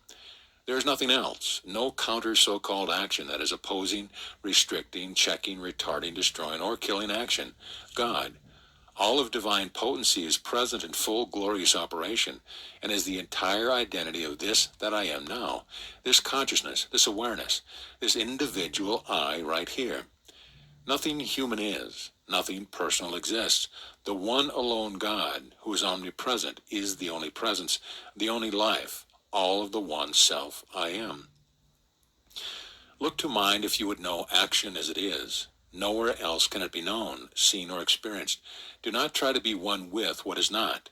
To be human, mortal, material, one would have to utterly non-existent. Regardless of what education, via personal experience, theology, formal schooling, and racial history would have you believe, there is but one truth. That one is infinite, hence all-inclusive intelligence. Nothing outside of it exists, for there is no outside to infinity. All action must be functioning within, be inclusive, and can be known nowhere else, experienced nowhere else by no mind except this one, everywhere present. Truth is not revealed by more and better conflicting theories, more liberty of free choice, the exercise of free will in selecting one of many roads to intelligence. It is not revealed by more of the doctrines that have already excluded God's oneness, absoluteness from view. More falsity, more caution, more fear, louder, more informative and longer prayers, more thinking, increased legislation, widening statism. We do not need more religion or theology, more philosophy, psychology, medicine, metaphysics. All anyone needs in his hour of trial and tribulation is spirit only, and spirit already is the entirety of itself. One cannot take a mere portion of truth, spirit, oneself. One must accept his whole self, the whole of spirit, that spirit is holy, entire, absolute, complete. Either God is holy, whole, or God is a fiction. God is a jealous God, and there can be no contamination, adulteration, no other at all where God is infinite. If aught beside is claimed to be present active, then God is denied what belongs to God forever. Should the sufferer declare the truth of what is present, what is operating, acting, functioning, he would voice his forever freedom from difficulty. To voice the trouble, feel, or even sense what God is not, is denying the truth that only God, good, is present in full action. Infinite truth is positively present. God, good's negation is forever excluded. Adam, man, mortality, humanity, human thinking with all of its supposed evil, sin, limitation, disease, ignorance, and death. Where art thou? Where in truth, life, reality, is that which is not life, is not alive, good, intelligent, true? Where in all is that which is not all? When is all presence not present? How can that which is not be? Is such possible? Who says so, or what says so, and by what authority? If this nonsense is the supposed light that is in you, how great is your darkness? Matthew 6:23. Remember, it is always mind, self, all that is being itself. Truth cannot be known or seen by another or lesser mind, a human brain, a sack of water including a few chemicals and minerals, a personal or evil-believing mentality. Only reality can know reality. Only what exists can know existence. Only that which is can be what is and act not. Any movement that is not God being fully itself is not action. It is illusion, delusion, the purported motion of duality, the movement and counter-movement against truth, the resistance, the opposition of nothing to checkmate totality, the all. It is a baseless, substanceless, placeless, powerless, nameless, lifeless vacuity called fear, disease, disaster, old age, calamity, war, bursting bombs, or death. How does one treat these things, fables, fictions, which seem more real to the sufferer than reality itself? One does not. These things do not exist to be treated, controlled, dispatched, or dispensed with. The sole action that is life acting, being itself to the absolute exclusion of aught beside, a love so total that there is not so much as a breath of contamination or adulteration, addition or subtraction from its awareness of infinite perfection. This is action. Anything other than this is a fraud that has no place or operation, identity, or victim in truth. Nature is never disordered by truth. To the mist-guided Adam sense, no truth makes sense. It is not old age, war, disease, or death one needs to flee before, nor the fear of them. They appear to exist and to be active only in darkness and ignorance, where God is not, in a so-called mind of man where no intelligence is. Action, indivisible life, is not a supreme power which is controlling lesser conceptions in itself. Life, being all-inclusive, heaven at hand, does not lay down rules or laws to control its universe which is within it, or the ideas, forms, things therein. Life is one whole, all, and its own reality only, is its own action. There is no opposition. Control is a human endeavor, based upon duality, something to control and something unlike it that is doing the controlling. It means that which is kept within certain bounds limits restriction by power and authority. The more this power, this authority supervises and controls, the more it finds to supervise and control. It is like catching an angry tiger by the tail, too dangerous to let go. As like begets like, so the burden grows. The more we are governed, the more government we need to maintain the governing. Politics are ever extending controls until soon the state will leave no freedom to the private business or citizen. The police are having to expand constantly to cope with crime. Medicine is daily faced with new battles against disease. Theology finds its battles with its mighty opponents demanding more and more reinforcement. The very evils that these forces of society would fight grow bigger and stronger in the fray. Why? Because the only seeming reality there is to evil is that which is given to it by those who claim it exists. No form of combat is God's way. War does not breed peace. Fear and confusion do not quell anxiety. Contending with an enemy, a great and mighty opposition, does not lead one along the one and only way. To God there is no duality, no two ways, no opposition, no devil, untruth, suffering, or hell. To love there is only itself in all its glorious perfection, radiant presence, active awareness, individual consciousness, or identity of being, the I that I am. Perfection cannot be other than perfect. It cannot act imperfectly. There are no restrictions, no rules, no laws in mind which are intended by intelligence to control it, to keep mind being itself. He doeth according to his will in the army of heaven, and among the inhabitants of the earth. God being all in all, and none can stay his hand, or say unto him, What doest thou? Daniel 4:35. Life being a total of itself, inclusive of its universe of ideas, is constantly busy.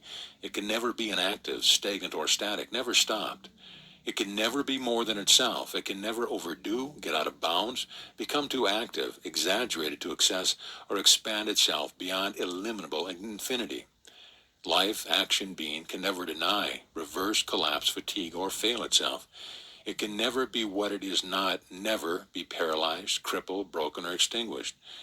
In what seems to be a trying or terrifying experience, try looking forth from Almighty God at its heaven of perfect ideas. Heaven, the universe, an infinite mind where divine action is in constant, unchallenged, uncontested operation. Here you will discover your world, your home, body, business, and every other idea that pertains to full happiness and harmony, delight, and satisfaction. You will see there can be no other state, occurrence, or happening, for there is no contrary mind or action. There is no fear, blind force, hate, cold war, guilt, personality, sin of omission or commission, death, evil, or devil. There is no cause, no effect, no creator, no creation, no governor, nor governed. There is life only, life individually being itself right here as the entire action of this identity I am, the entirety of this universe and all it includes, all-embracing mind that knows all because it is all. Drop the problem, as pointed out again and again. Do not keep working on it or trying to work away from it. Do not hurl statements of truth at the difficulties a small child might throw stones at an attacking grizzly bear. Such an attempt is working wholly in the field of metaphysics, is making the problem more real and truth less all. Any results one may seem to get from such operation depends upon his faith in his treatment, not from his awareness that God is all which leaves nothing to treat. One does not emerge or pass from one state to another, one plane to another, or one condition to a better or worse one. One cannot climb up to heaven, which is within you. Luke 17:21. God is the alone mind, infinite. God is your soul mind. The only one who acts is action itself. God does not have to atone for wrongdoing, wrong thinking, neglect to do right, nor does God have to make itself acceptable unto itself. Only infinite mind being itself is present, presently the self you be. Nowhere else can you be. You can be nothing else, no one else, so why look elsewhere? For whom, for what do you seek, and to whom, where, and why? This truth in its ever-present absolute action does not do away with your identity, your being yourself, but rather reveals the wonders, glory, perfection, power, and majesty that is your infinite consciousness, the eternally active I that I am. No, dear reader, a human personality can do nothing to bring this about. In truth, there is nothing personal. What you are as God's individual conscious self-awareness is already the full truth of yourself in action, the full individual activity of truth. There is no other action or function, for there is nothing existent except truth. What is not cannot act or be acted upon, cannot function or stop functioning. To insist that you can see and experience truth's absence, evil, is like claiming that you behold the grin of the fabulous Cheshire Cat, where no cat is, as told in a delightful tale of Alice in Wonderland. Without the cat, there can be no grin. Without God's absence, no tempter or temptation, no evil or disease could be. If God, life is absent, there can be no action at all, no existence, hence nothing left to know or to be known. Regardless of how one would try to prove there is evil, he ends up admitting it cannot be proved because it is not the truth. It may not seem easy to turn your thought away from the familiar human pattern of trouble. You may appear to be so in tune with the difficulty, so fascinated, hypnotized, involved that nothing except it seems real, while God is but a name or being so distant, so nebulous, as to be quite unreal, ephemeral. Should this be the case, do not flounder and fight as one drowning going down for the third time. Every such case is a suicide. Should the struggling victim of fear desist, he would naturally float. It is only his excited efforts, his panic, that delivers him into his execution. Does God face hell for its wrongdoing, its sins of failure, for self-will and disobedience? Did God plan such a state of consciousness or place? Did God expect to betray itself? Is there anyone beside God for whom it was planned, a someone God knew who would come into being without its sanction, admission, plan? Who is this someone? Where is he? Is God's presence, heaven, evil abiding place its workshop? Is there any place outside of infinite presence? If evil exists, does it not exist in existence and work its work with life, reality? Is there an unreality anywhere in which evil could work? If so, does evil work with unreality? Is this nonsense possible? Ask any question you wish of infinite intelligence, and you cannot fail to get the correct, the only answer. If the question is half-hearted, or if one merely hopes that truth will conquer with a human belief, that God will agree to be only partly God, partly correct, partly all, no answer will come. The answer is already present, but when blindly denied or ignored, shut out, its beneficent action of peace and satisfaction shine in darkness, and the darkness comprehends them not. The sufferer seems to suffocate himself in his own baseless beliefs via his struggle with them. If he would but let go the trouble, let it shift for itself to be able, then turn absolutely to God to discover what God knows itself to be, he would find himself floating in the glad sunshine of love, whole, free, perfect. This is the soul self. It has never been otherwise. One does not have to wait for it to become so. Time has never caused it to be passed by, nor can time project God's blessed now into the future. Omnipresence is always here. It is never touched by time. One must honestly, sincerely look to truth to know what truth knows God to be. Abide here. Do not use truth to strike out the trouble in hope of crushing it or of sweeping it out of your experience. Such intention is being double-minded, clinging to the trouble and emphasizing it. To hold trouble up and use God whereby to beat it is to have both trouble and God an impossibility in truth. If God is the alone one, there is no evil to whip out of the temple.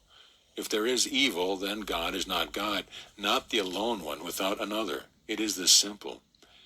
God, being all action, leaves no action for trouble, and no trouble in action. Leaves no place for problems, no mediums or victims of such. Truth does not heal trouble. Truth reveals there is no such thing, and this is healing indeed. Truth, salvation, loves freedom. The simplicity of truth often alarms the troubled ones. To his confused, complicated sense, God's way is too simple, too single and direct, explicit and undeviating to be capable of delivering him from such an alarming and horrible disease or difficulty. It sounds too easy, too good to be true. He is accustomed to much complexity, to time, improvement, meditation, progression, to many consultations, great efforts, struggle, periods of doubt and despair, and a gradual overcoming or succumbing to the enemy. The fact that he can be instantly freed of the trouble is incomprehensible to the human sense. Why? Because the human cannot know truth. Only God, intelligence, can comprehend and accept itself as it is. To God there is no human, even as to the human there is no God. The human sense of God is but an exaggerated human. One is no more real than the other in truth. Many facts are voiced by those who would help others, who believe they are people in need. Nothing declared from such a premise has the authority of truth, but rather is spoken as by the scribes and the Pharisees. To declare that 2 and 2 are not 60 is a correct statement, but so what? It is a negative truth without punch or power. It does not inspire one or flood him with the light and uplift. It does not free him from assuming an endless series of additional faulty statements. But the positive awareness that 2 and 2 are 4 only automatically exclude the possibility that it can be something else. One is not called on to deny all the contradictions of truth. Such would prove an endless task and stem from the mistaken notion that there is something beside truth which must be guarded against, lest truth lose its status. Denials or negative statements do not stem from the one mind that is the only truth. Mind cannot conceive untrue possibilities, errors, or mistakes. There are no choice in mind. Truth knows no other minds which need to be activated or stimulated, educated, helped, healed, or lifted from error into reality. God knows nothing to deny, nothing for which it can be contrary. Absolute intelligence knows no lepers, no dying, no sinning, no sick or unhappy, poor or troubled people, souls or states of consciousness, planes of development. God is all the life there is, the whole of Israel, all that is real, and there is nothing static, inactive, broken down, or worn out anywhere. This full, omnipresent action that is absolute being, life, does not have to be wielded like a whip over the back of evil. Such theological approach implies that evil is as real as truth, though not so legitimate. While it assumes there is evil, someone to know and experience it, it declares that one can apply an opposite power and thus deal with it, ultimately getting the upper hand. The absolute truth does not convert a sinner, nor heal the sick. To divine action there is no disease acting, no sin in action, no ignorance or fear. Mind, infinitely individual and individually infinite, consciously inclusive of all ideas, its universe and all therein, and fully conceiving, perceiving each and every one without exception, from the most tiny to the most magnificent as action. There is nothing foreign to this I am awareness, nothing beside that can stop, hinder, alter, or change its active self. God is everywhere, acting as God. This is action. This individual awareness of being right here is action, self-identified, is my identity, the whole I that I am. Let us rejoice in this, for it is undivorced from the total power and intelligence of omnipresence, the one to whom nothing is impossible. See Luke 1:37.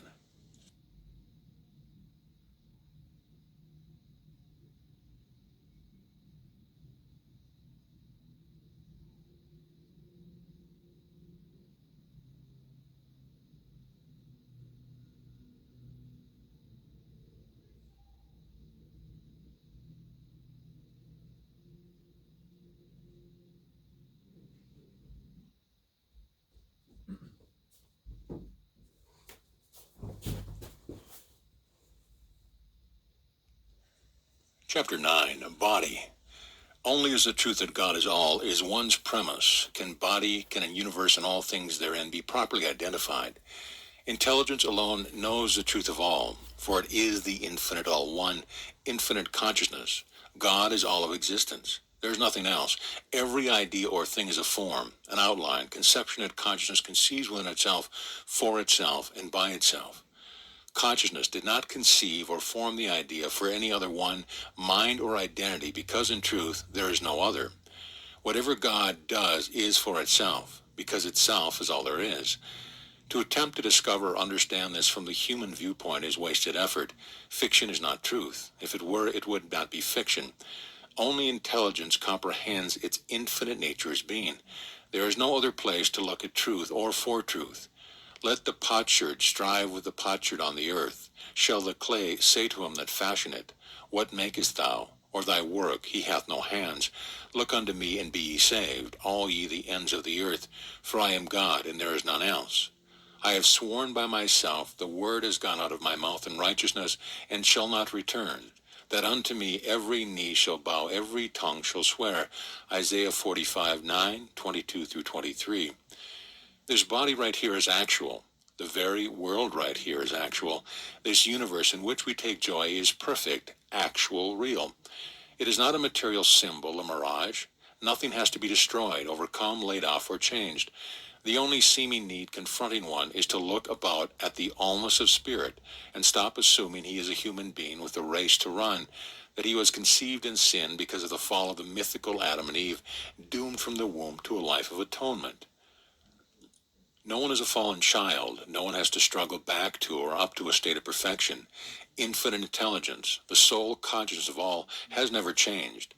One does not have to pay the price for mortality, the price for evil, sin, degradation, because omnipresent, perfect consciousness excludes the possibility that evil or sin could ever exist.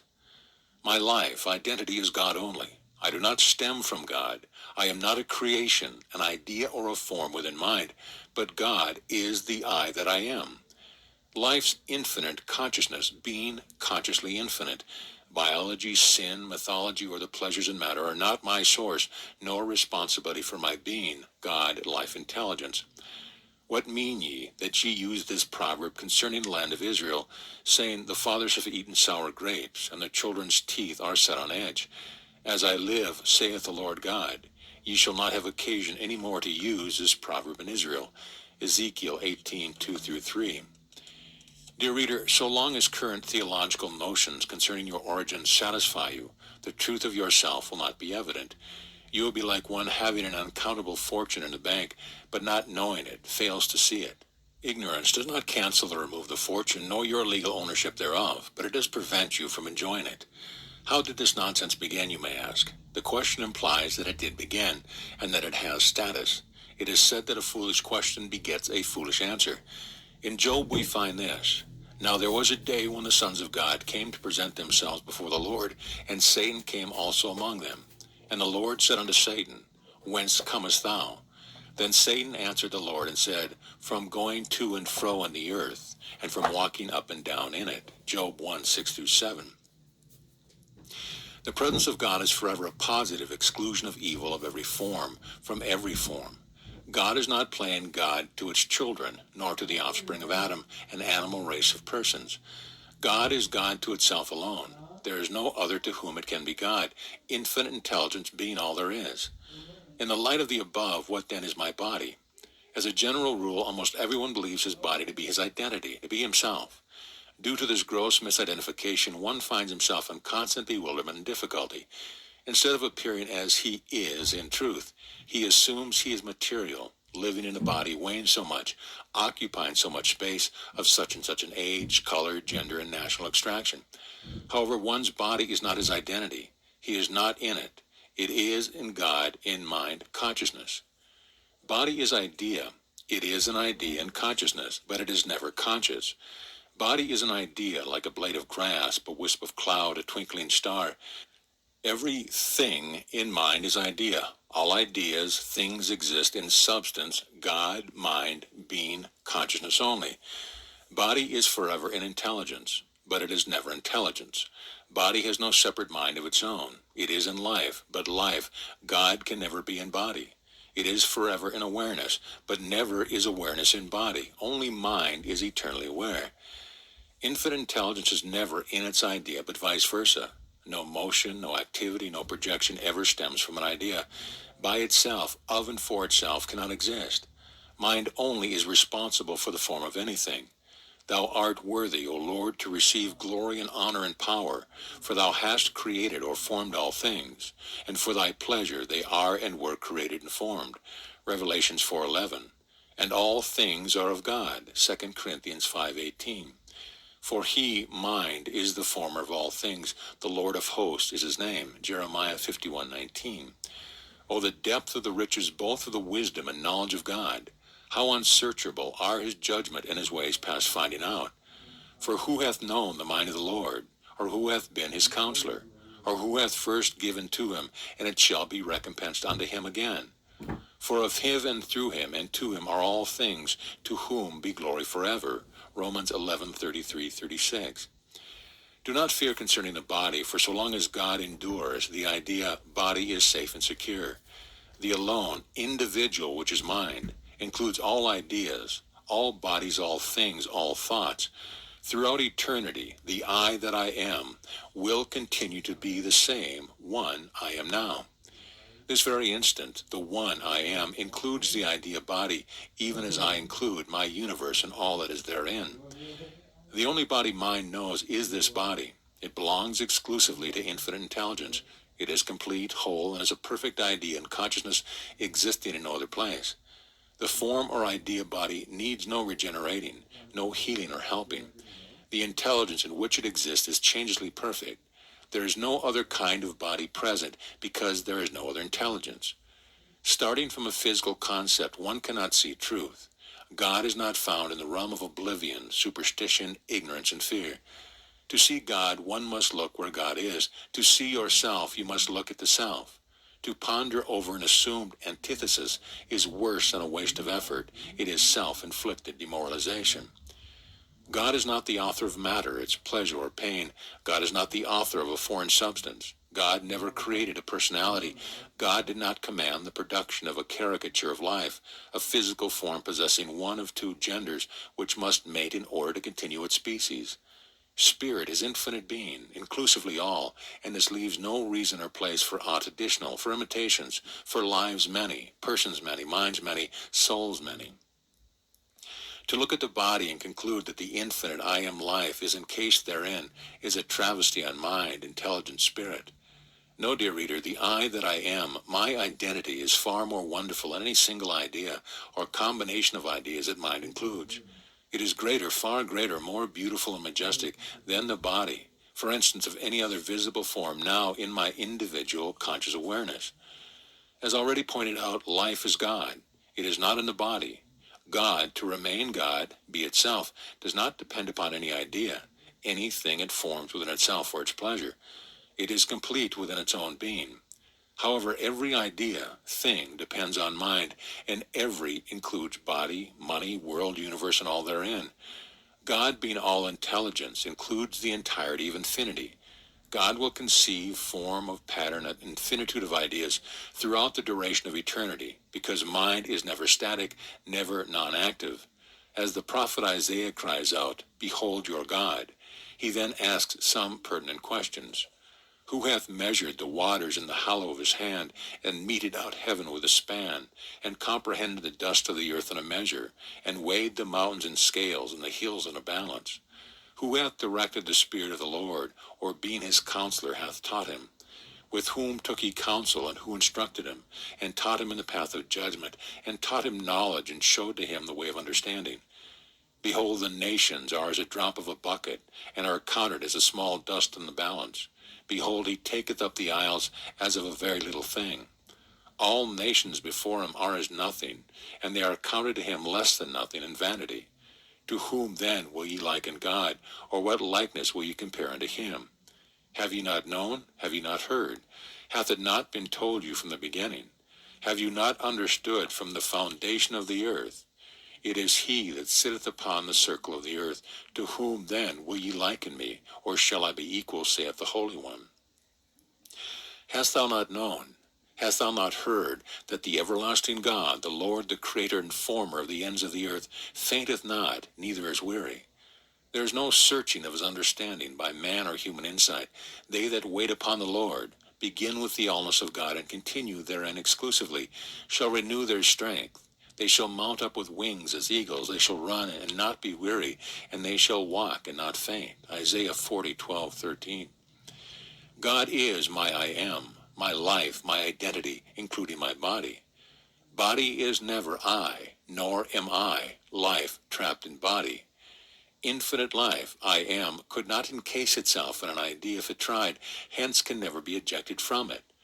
What would you assume if the pastry cook insisted that he was a slave, trapped in his idea of a cherry pie, and was in constant fear that something would expel him from therein? One cannot get into its idea.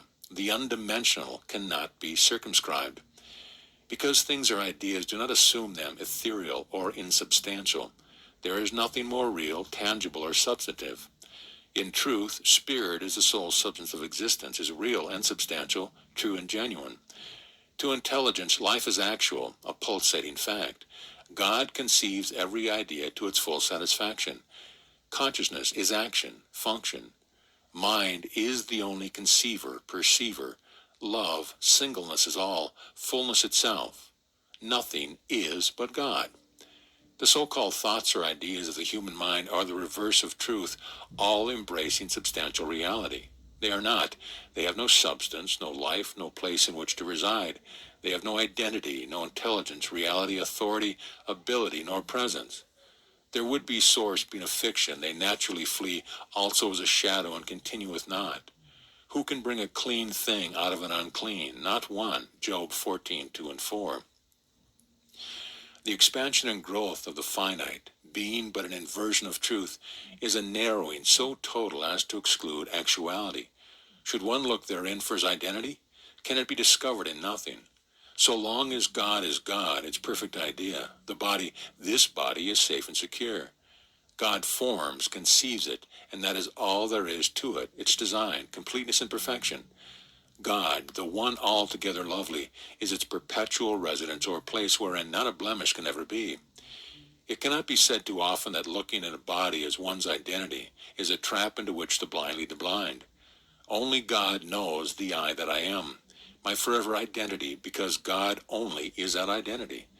To look elsewhere, to one of the many ideas or things included in that infinite identity, such as body, heart, or brain, is to ignore God, infinite intelligence. Do not attempt to crowd yourself into the garments of a supposititious, finite, or human mind. It cannot be done. Yourself is not the visible form or body consciousness is using, nor is intelligence peering out from a brain or intelligent sack of water upon a material or unreal world exterior to itself. God, individually conscious of its infinity, including perfect universe and body, is self-identification.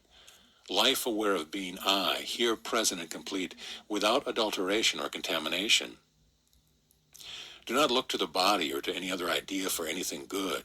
Only where God looks for good can it be found, namely itself, mind, for it is the sole self of good. There is no other, for the word of the Lord is right, and all his works are done in truth. The earth is full of the goodness of the Lord. By the word of the Lord were the heavens made, and all the host of them by the breath of his mouth. He gathereth the water of the sea together as a heap. He layeth up the depth in storehouses. For he spake, and it was done. He commanded, and it stood fast. The counsel of the Lord standeth forever, the thought of his heart to all generations. Psalm 33, 4-9 and 11. He who looks to the self is never left wanting. God cannot withhold good from itself, for it is goodness itself. Here in mind is the kingdom of heaven already, inclusive of home, associates, business, supply, friends. No good thing is left out. Take no thought for the body, Luke 12:22. Do not be anxious or concerned over the body. As an idea in mind, it cannot change. It cannot age, be subject to attrition, disintegration, ignorance, fear, disease, abuse, misuse, or alteration. God-mind is the sole conceiver, perceiver of every idea or thing, no matter how small or large, simple or complicated. God is changeless, tireless, immutable, indissoluble, indivisible, inviolate, unopposed, and unchallenged. Herein is your self-identity. It is not in a body. Should you place a pencil in a glass of water, the eye will detect an angle in the pencil where it meets the water's edge. Do you accredit what the eye sees? Of course not. You know the pencil is straight, and you would never attempt to apply a treatment to make it so. You refuse to be contrary-minded, refuse to ignore the truth. You know that any attempt to treat that apparent illusion would imply that the pencil is crooked. Under such an assumption or missed truth, one could apply his best efforts forever and to no avail. One cannot bring about what is already a fact. So it is with truth. That which is already true of yourself, your identity, the I that you forever are, inclusive of universe, world, home, body, supply, and so on, cannot be brought about or into being through taking thought, knowing something about intelligence or treatment. Why? Because all the truth concerning you, all the perfect truth you are, is perpetually the sole present fact. No good is missing, no good has been lost, dropped or driven out, faltered, failed, or worn out. Like the pencil, your identity is straight, perfect, unaltered, and intact. Divine forever, untouched by illusion, delusion, or assumption. God's self, being what it is, excludes any illusion or delusion of another mind. Though your sins be as scarlet, they shall be as white as snow. Though they be red like crimson, they shall be as wool. Isaiah 1:18 is but another way of saying that no matter how black and impossible the human, the ignorant misconception may appear to itself, in truth all is well with you, right where you are. The very self you be is God. The one and only life you are is God. The only health, wealth, residence, business, action, awareness there is God. The whole of your identity, this moment, this body exists in God only. It is intelligence alone that forms it, knows it, and includes it eternally as a perfect thought. But there is no life within it. Nothing can go wrong with God or the body. The same senseless sense that sees a bent pencil at the water's edge sees the body diseased, maimed, halt, blind, deformed, suffering, aging, incapacitated, ugly, and with no more mind, intelligence, or accuracy. Intelligence beholds reality, inclusive of your body, home, business, world, as it is, as perfect, whole, unchanged, unaltered, unchallenged in its divine originality. One will never be without body any more than he is without a universe. For mind, his I am identity, includes the universe, all ideas or things comprising heaven, to God's individual perfect satisfaction. Nothing is redundant, lacking, disordered, diseased, or omitted. God does not overcrowd or burden itself, nor does God deny God anything. There is forever but one me. No other identity can usurp my place. The individual identity is unique, never duplicated, never repeated throughout the entirety of infinity. All ideas, the ocean, tree, a grain of sand, the planets are like the body within divine mind only. But you are in none of them and depend upon none of them. God is responsible to itself for all things, but things are never responsible for God being successfully itself. Again, its ideas do not have to shift for themselves or for God. Shall the work say of him that made it, he made me not? Or shall the thing framed say of him that framed it, he had no understanding? Dear reader, God is not smugly sitting up above in its wondrous heaven. Nor are you a small bark singly sailing or battling life's seas, being scuttled by a personal or racial self via a subconscious or a superconscious mind laden with fear, guilt, egotism, appetite, or insanity. The I am that is God is the alone I am there is. The conscious mind wherein there is no super nor subconscious whatever, no duality or otherness, no dark background, no fear, no frustrations. God has inherited no weakness, no faulty tendencies, no mortal proclivities. Therefore, drop all human self-analysis, psychology, psychiatry, and prophecy. In your one and only God mind, there are no hidden secrets, no psychosis affecting you. Rejoice in God and take no further thought for body, for cause or effect. No thought concerning your universe is something material in a physical setting. Not one idea, thing in the entirety of being is now within aught but spirit. Hence is not subject to nuclear fission, attacked by evil, disintegration, or change to the ravage of disease, fever, fear, superstition, supposition, or assumption. There is only God present. Nothing foreign exists, nor is there any of its perfection absent. There is no second universe, world, body, or thing existent, any more than there is a second God, life, or infinite one. This one God, one mind, one I am right here, including this universe, this body, this heart, hand, ear, eye right here, is the one infinite intelligent being individually aware of perfection, consciously enjoying itself to the full. There is no other to mar this omnipresent divine state, which is in total, active operation everywhere. Chapter 10, World. To each human sense, this world is different. Every citizen of the physical world has a problem of survival. While basically their trouble is the same, awareness is acute only when it is personal. My problem, my body, my family, business, health, finance, life, the my gives a distinctive difference that seems to set each somewhat apart from anyone else who may face a similar situation. To personal sense, mine is one most tragic, most present, most difficult to meet or to solve. Our world seems to be in a great need of succor. On every side is trouble and bewilderment. Panaceas are offered by systems, groups, cults, teaching, and by persons, but in most cases, if not all, those making the offer are themselves beset by the very ills for which they profess to hold the answers. Some claim there is power in matter. Others say it lies in the realm of thinking. Some argue that we must become spiritual if we would have peace, health, and happiness. More and more effort is being made by an ever-increasing segment of society to bring its sense of God to suffering humanity. In all earnestness and sincerity of purpose, these noble men and women are unselfishly doing their best for the betterment, the uplift of their fellows.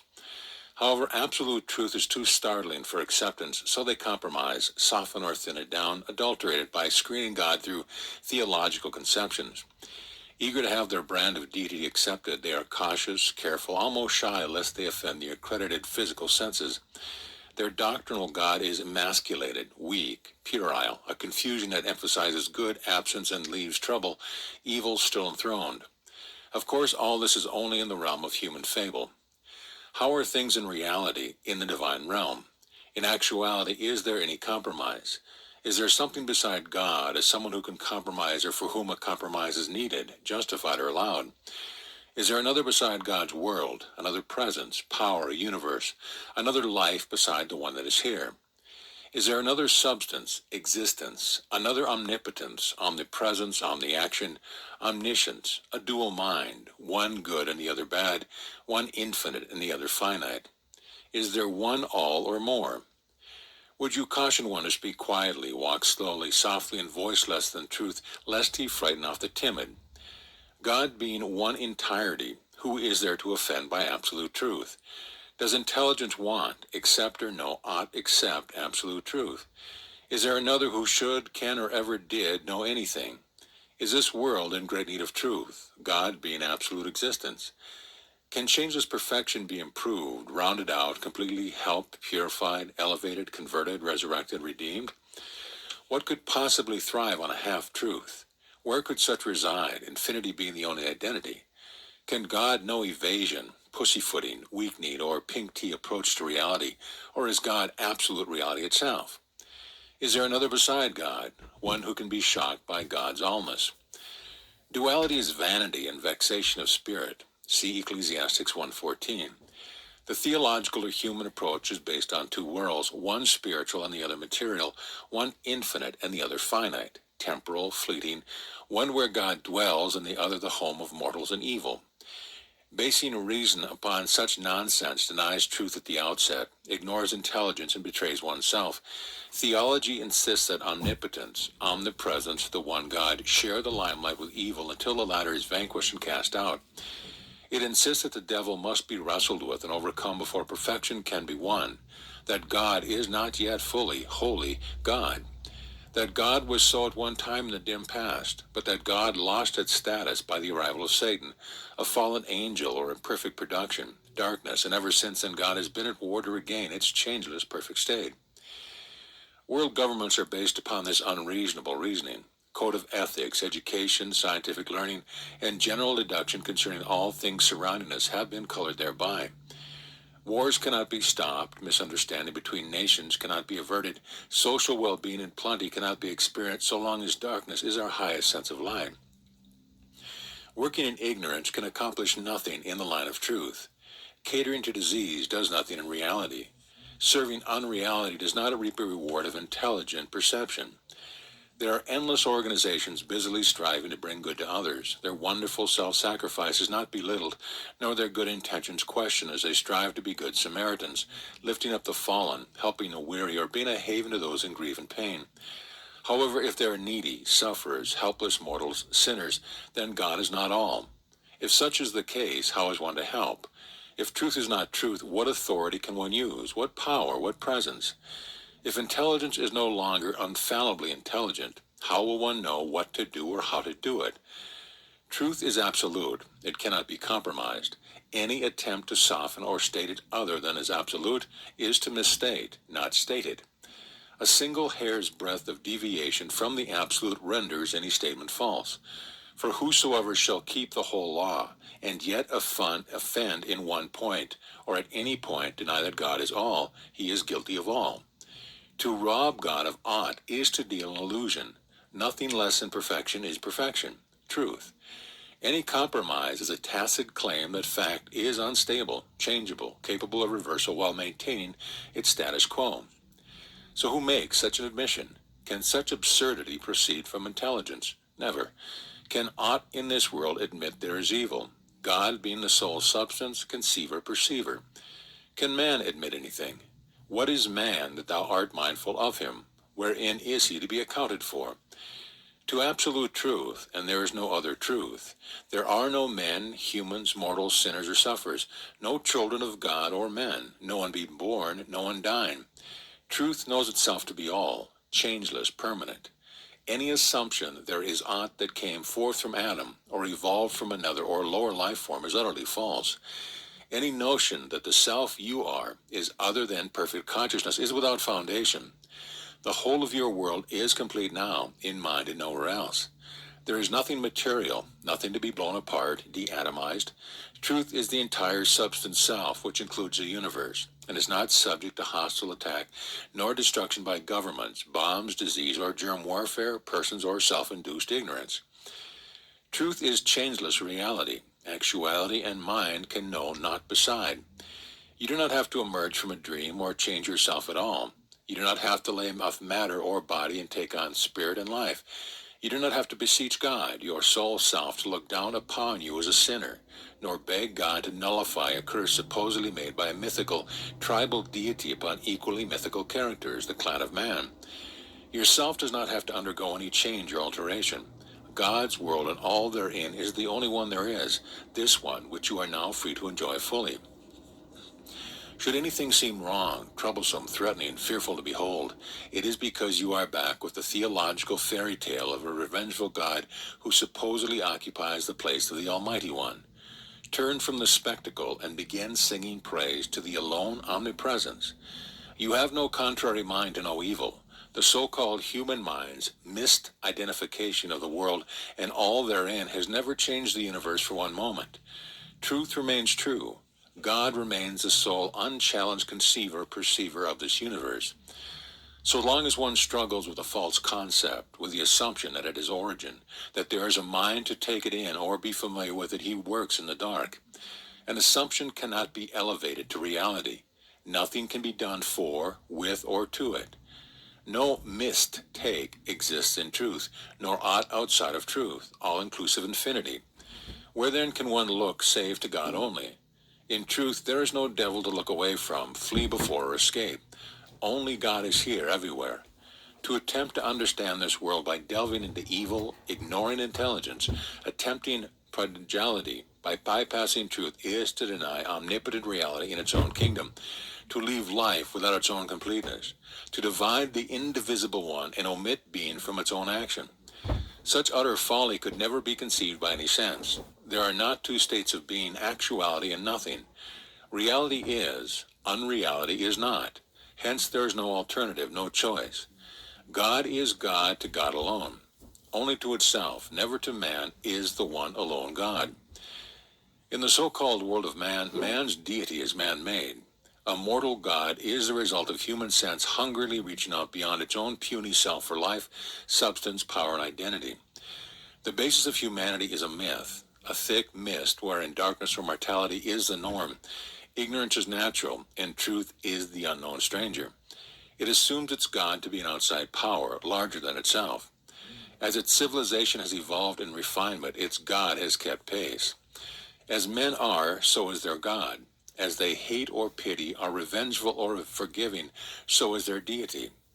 Men tell their troubles to their God, expecting to be listened to and judged, yet their God's justice is their own enlarged. They assume God is aware of all their sins, corruption, and frailty, that nothing slips by unheeded, unnoted, unrecorded by the one they worship. That which is human can never save humanity, nor is mankind rescued by God. God knows nothing about materiality. God knows not of sin, Satan, or hell. God does not punish or reward in the human or any other sense, does not visit us as if we were poor relatives, distant cousins, friends, or even children in whom God is interested. God does not look down upon the works of man, is not concerned with world trends, nor is God losing patience with humanity and planning to destroy it. God knows not but God alone, for there is nothing else for God to know. This truth is our salvation and that of our world. Where God is all, nothing unlike infinity can exist. Where then is the enemy? Truth's revelation or awareness of being all-inclusive, totality, does not obliterate the world nor a single idea therein, does not eradicate one, nor his companions, friends, or dear ones. Only as one would identify his world himself as material, products evolve to their present status. Is there a fear of truth, a determined refusal to accept fact? To such he and his world must remain miscreated, or he cannot maintain a personal identity. This rationalization is a mistaken sense of self-preservation, but by so attempting to save his life, he loses sight of it by ignoring it, his only real identity. See Matthew 16:25. As already stated in truth, there never was a decline of spirit, a fall from grace, a battle royale between the forces of God and those of evil, no fallen angel who became Satan, hence no creation of man, the human race, no birth, sickness, sorrow, death, God, being the alone one without another, has no children. God is forever, itself only, unchanged, whole, the all of all. God is the absolute entirety of totality. The life right here is the I am that I am, being its own individual, unchallenged self. You nor I have any other self to be, regardless of dimensional location. Here in the middle of Africa, on Mars or some planet a trillion light years from Terra, the form or pattern of the idea, body, may greatly differ, for mind never duplicates any form, idea, or thing, but none are the individual identity. The I am is God only, the sole individual identity.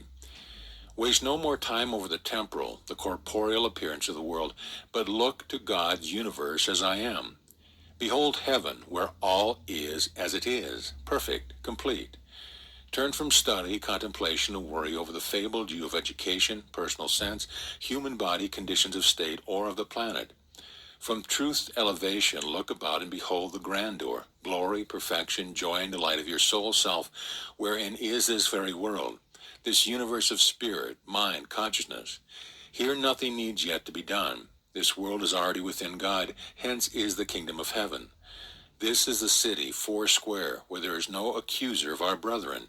Revelations 12:10. No night of ignorance. God is the light, the indestructible consciousness that includes all there is, and there is no other. What effect, you may demand, has this revelation on the world as you have known it? How will it affect the problem of the one asking for help? What will this point of view do for my country, the men in arms, politics, my pocketbook, success, or domestic situation? By merely changing my sense of God, will this bring about a happier home, healthier body, better relationship with society? Help me find the right companion, mate, helper, the right cook, stenographer, a better position? Can absolute truth heal and regenerate me, overcome appetite, enable me to fit into a highly competitive business melee? What about my problems of bridge, canasta, problems at the club, church, my social status? In other words, what good is this changeover going to bring me? Why should I embrace, accept, believe, or work with it? Remember, I've worked and studied so long, had so much practice in the old and general ways of the world. Why change now? And by whose authority or say so? Dear reader, nothing will happen to you, your world, or anything therein. The world as you have sensed it is a fiction. Nothing can be done for it or to it. It is forever nil. The only world is within God, eternally perfect, needing nothing. Even as you could never apply truth to a flat earth, never heal, change, expel, or explode it, because there's no such thing. So you can do naught for a fictional universe, because it is not. What of those believing in a flat earth? You may question. Was not their flat earth as real to them as the real earth is in actuality? This very question implies duality. The fact being that the only earth is round, no one has ever had a flat one. How then can one stop it from being flat? To attempt such is a complete ignoring of truth.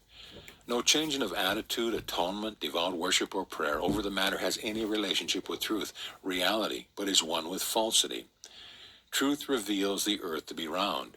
There never was a flat one. No one suffered with it, from it, lived upon it, or knew aught about it. Likewise with the truth concerning the self, yours, mine, a friend in Iceland, someone on Venus or galaxies away through immensity. God is the one and only, the whole self, the conscious individual being all.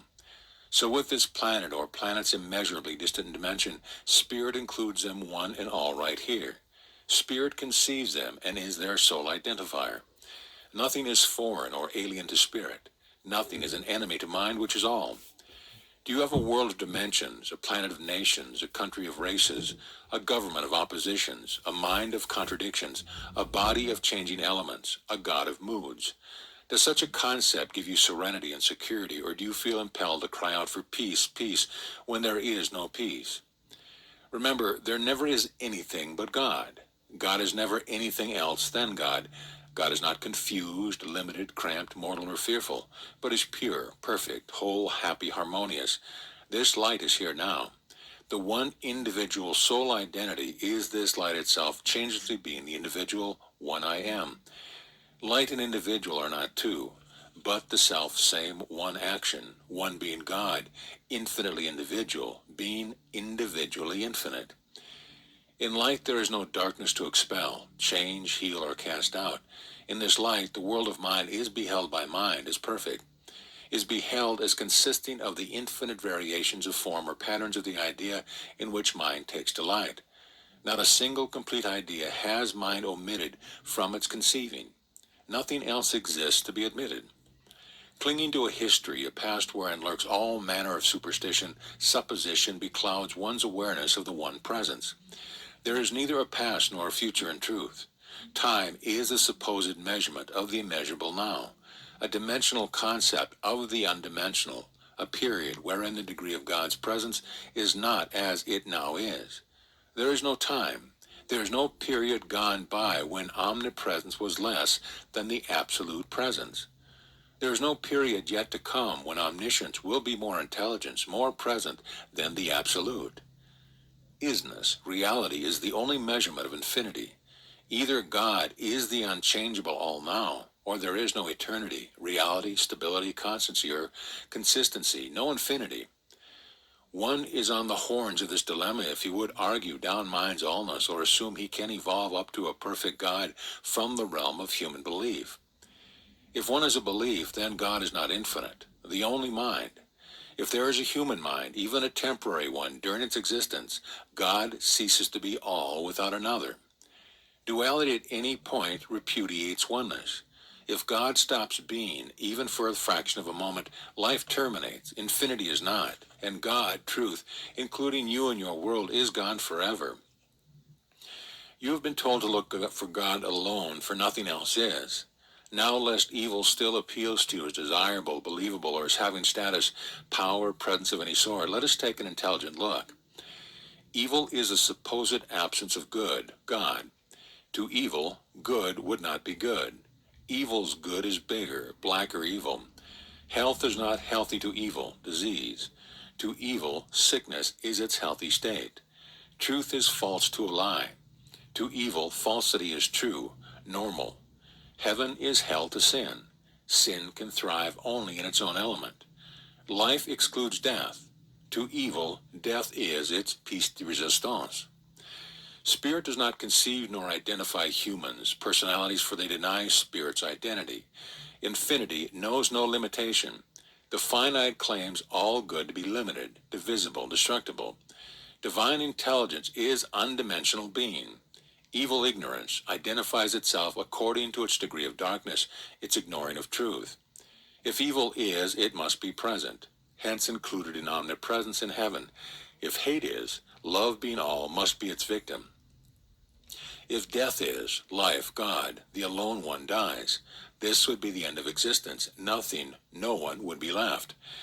In the light of this truth, do you still stick to your claim that there is evil, that you can claim it, or that it can claim you or your world? It cannot be, for God is all. There can be neither scar nor remembrance of evil.